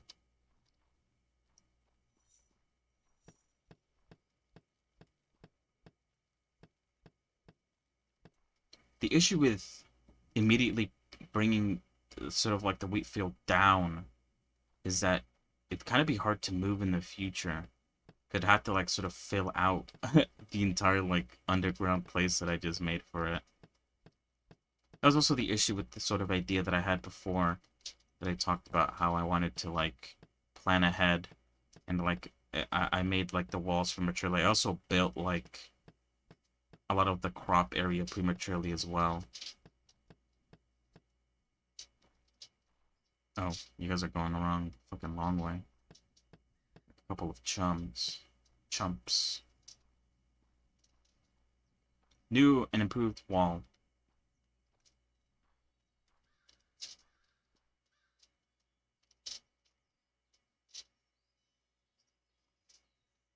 And I got a shit ton of planks back from, you know, part of the wall that I just removed.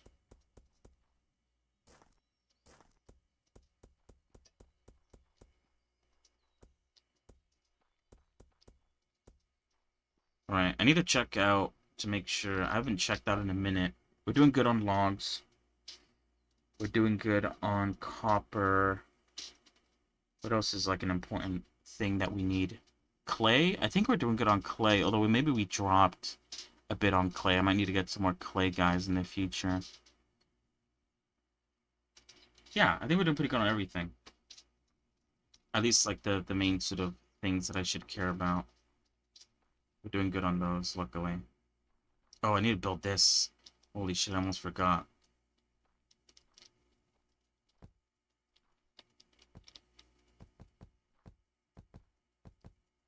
There we go. They would have been able to get in a lot earlier than I would want them to on that corner if I didn't set them up. So it does look a bit weird how this area is kind of like slightly extended out. But this is how we're going to do it. To ensure that everything is safe and sound. And that we also get the expansion that we, you know, paid for.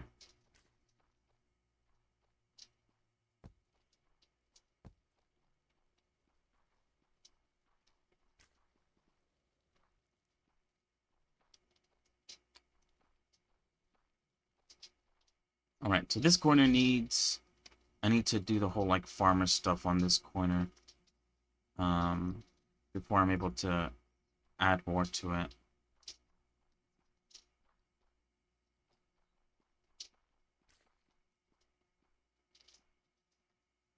1, 2, 3, 4, 5, 6. Well, that's too large apparently. Let's just do that then.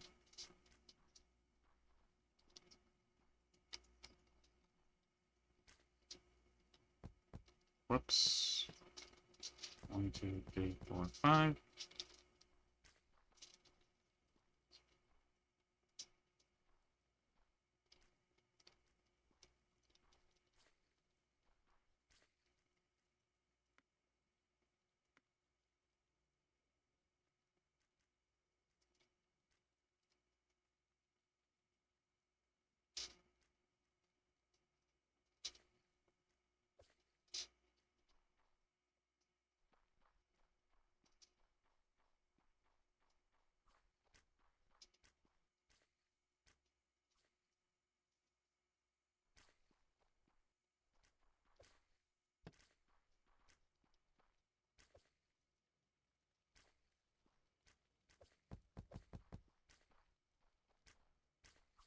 Ooh, gotta get out of there. I thought I was gonna die and someone's gonna come up behind me and hit me. What the hell? Hold on, let me check something.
Alright.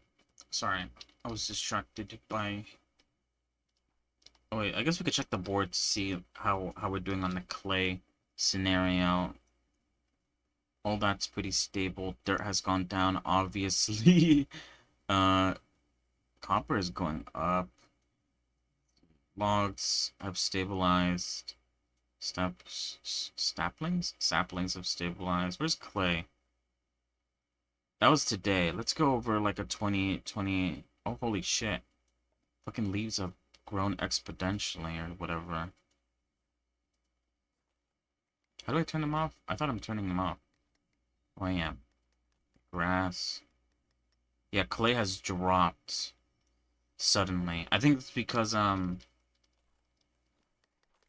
what's it called? It is because, wheat pots or flower pots require clay as well. So we require more clay for that, which is obviously causing a strain on our clay economy. And it's also, I think, slowing down the production of earthenware, which is, you know, an outcome that I foresaw, but, you know, didn't think it'd affect me, especially since I have so many fucking potters. Harry Potter. I think I also need to extend this area out too, because this area is also not flattened enough. This is a predicament. Just about every area needs to be flattened. Or have more grass added to it, because it's not going to work regardless. Anyway, this is what I mean, though. I spent too much time trying to get the cosmetics of things to look nice that I end up neglecting things like progress. Like, I haven't looked at my science menu in 5 ever.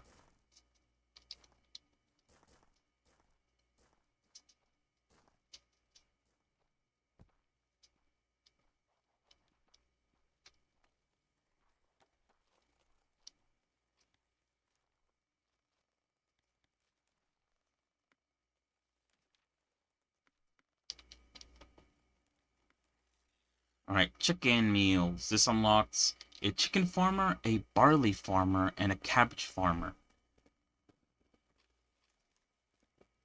Now, cabbage, you need cabbage to make the chicken meal. You need barley to feed the chickens. And you need the chickens, obviously, to make the chicken meal.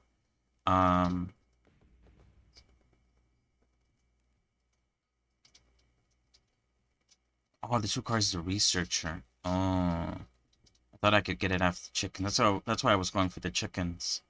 So that I can finally get carcasses and not need to fucking pay any more for them. But to get researchers, I need to enter the Iron Age, which increases my threat by 100.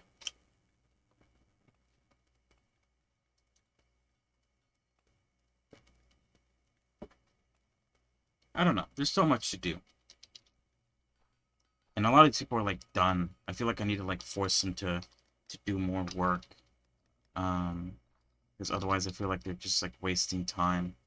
Now the log splitters are done with everything. After they were struggling so hard to make 500 or 400 planks.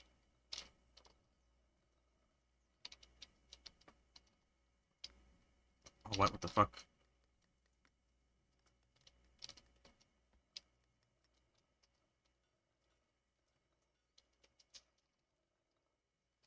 I accidentally set them to all 0, that kind of sucks. Luckily, I don't think I changed too much, so I'll reset it back to what it was.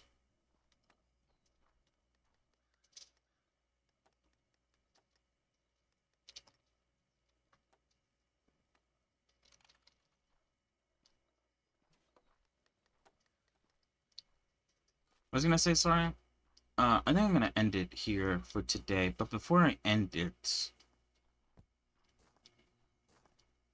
Yeah. We'll continue this tomorrow. There's a lot to do. I have to still expand the wall. Like I said, there's some issues with me having to flatten out some more areas to be able to extend the wall as much as I would like to. I think I also miscalculated here, and I actually need to add, like, an entire, like, area down here. Oh, yeah, I didn't miscalculate. I just didn't have enough dirt to do it beforehand.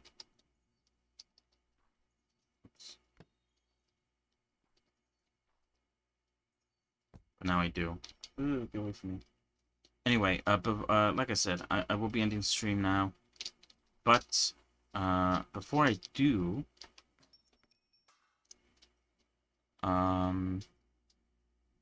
Right when I was about to start Colony Survival, the first Descendant had an update. I just wanted, like... I wonder how long the update's gonna take, but I doubt the servers are up. But I do want to check to see what's up with that. Actually, it seems like it's gonna take a while. It's not giving me a time. Or, like, it's not giving me, like, how long it sort of thinks it's going to take. Oh, wait, now it is.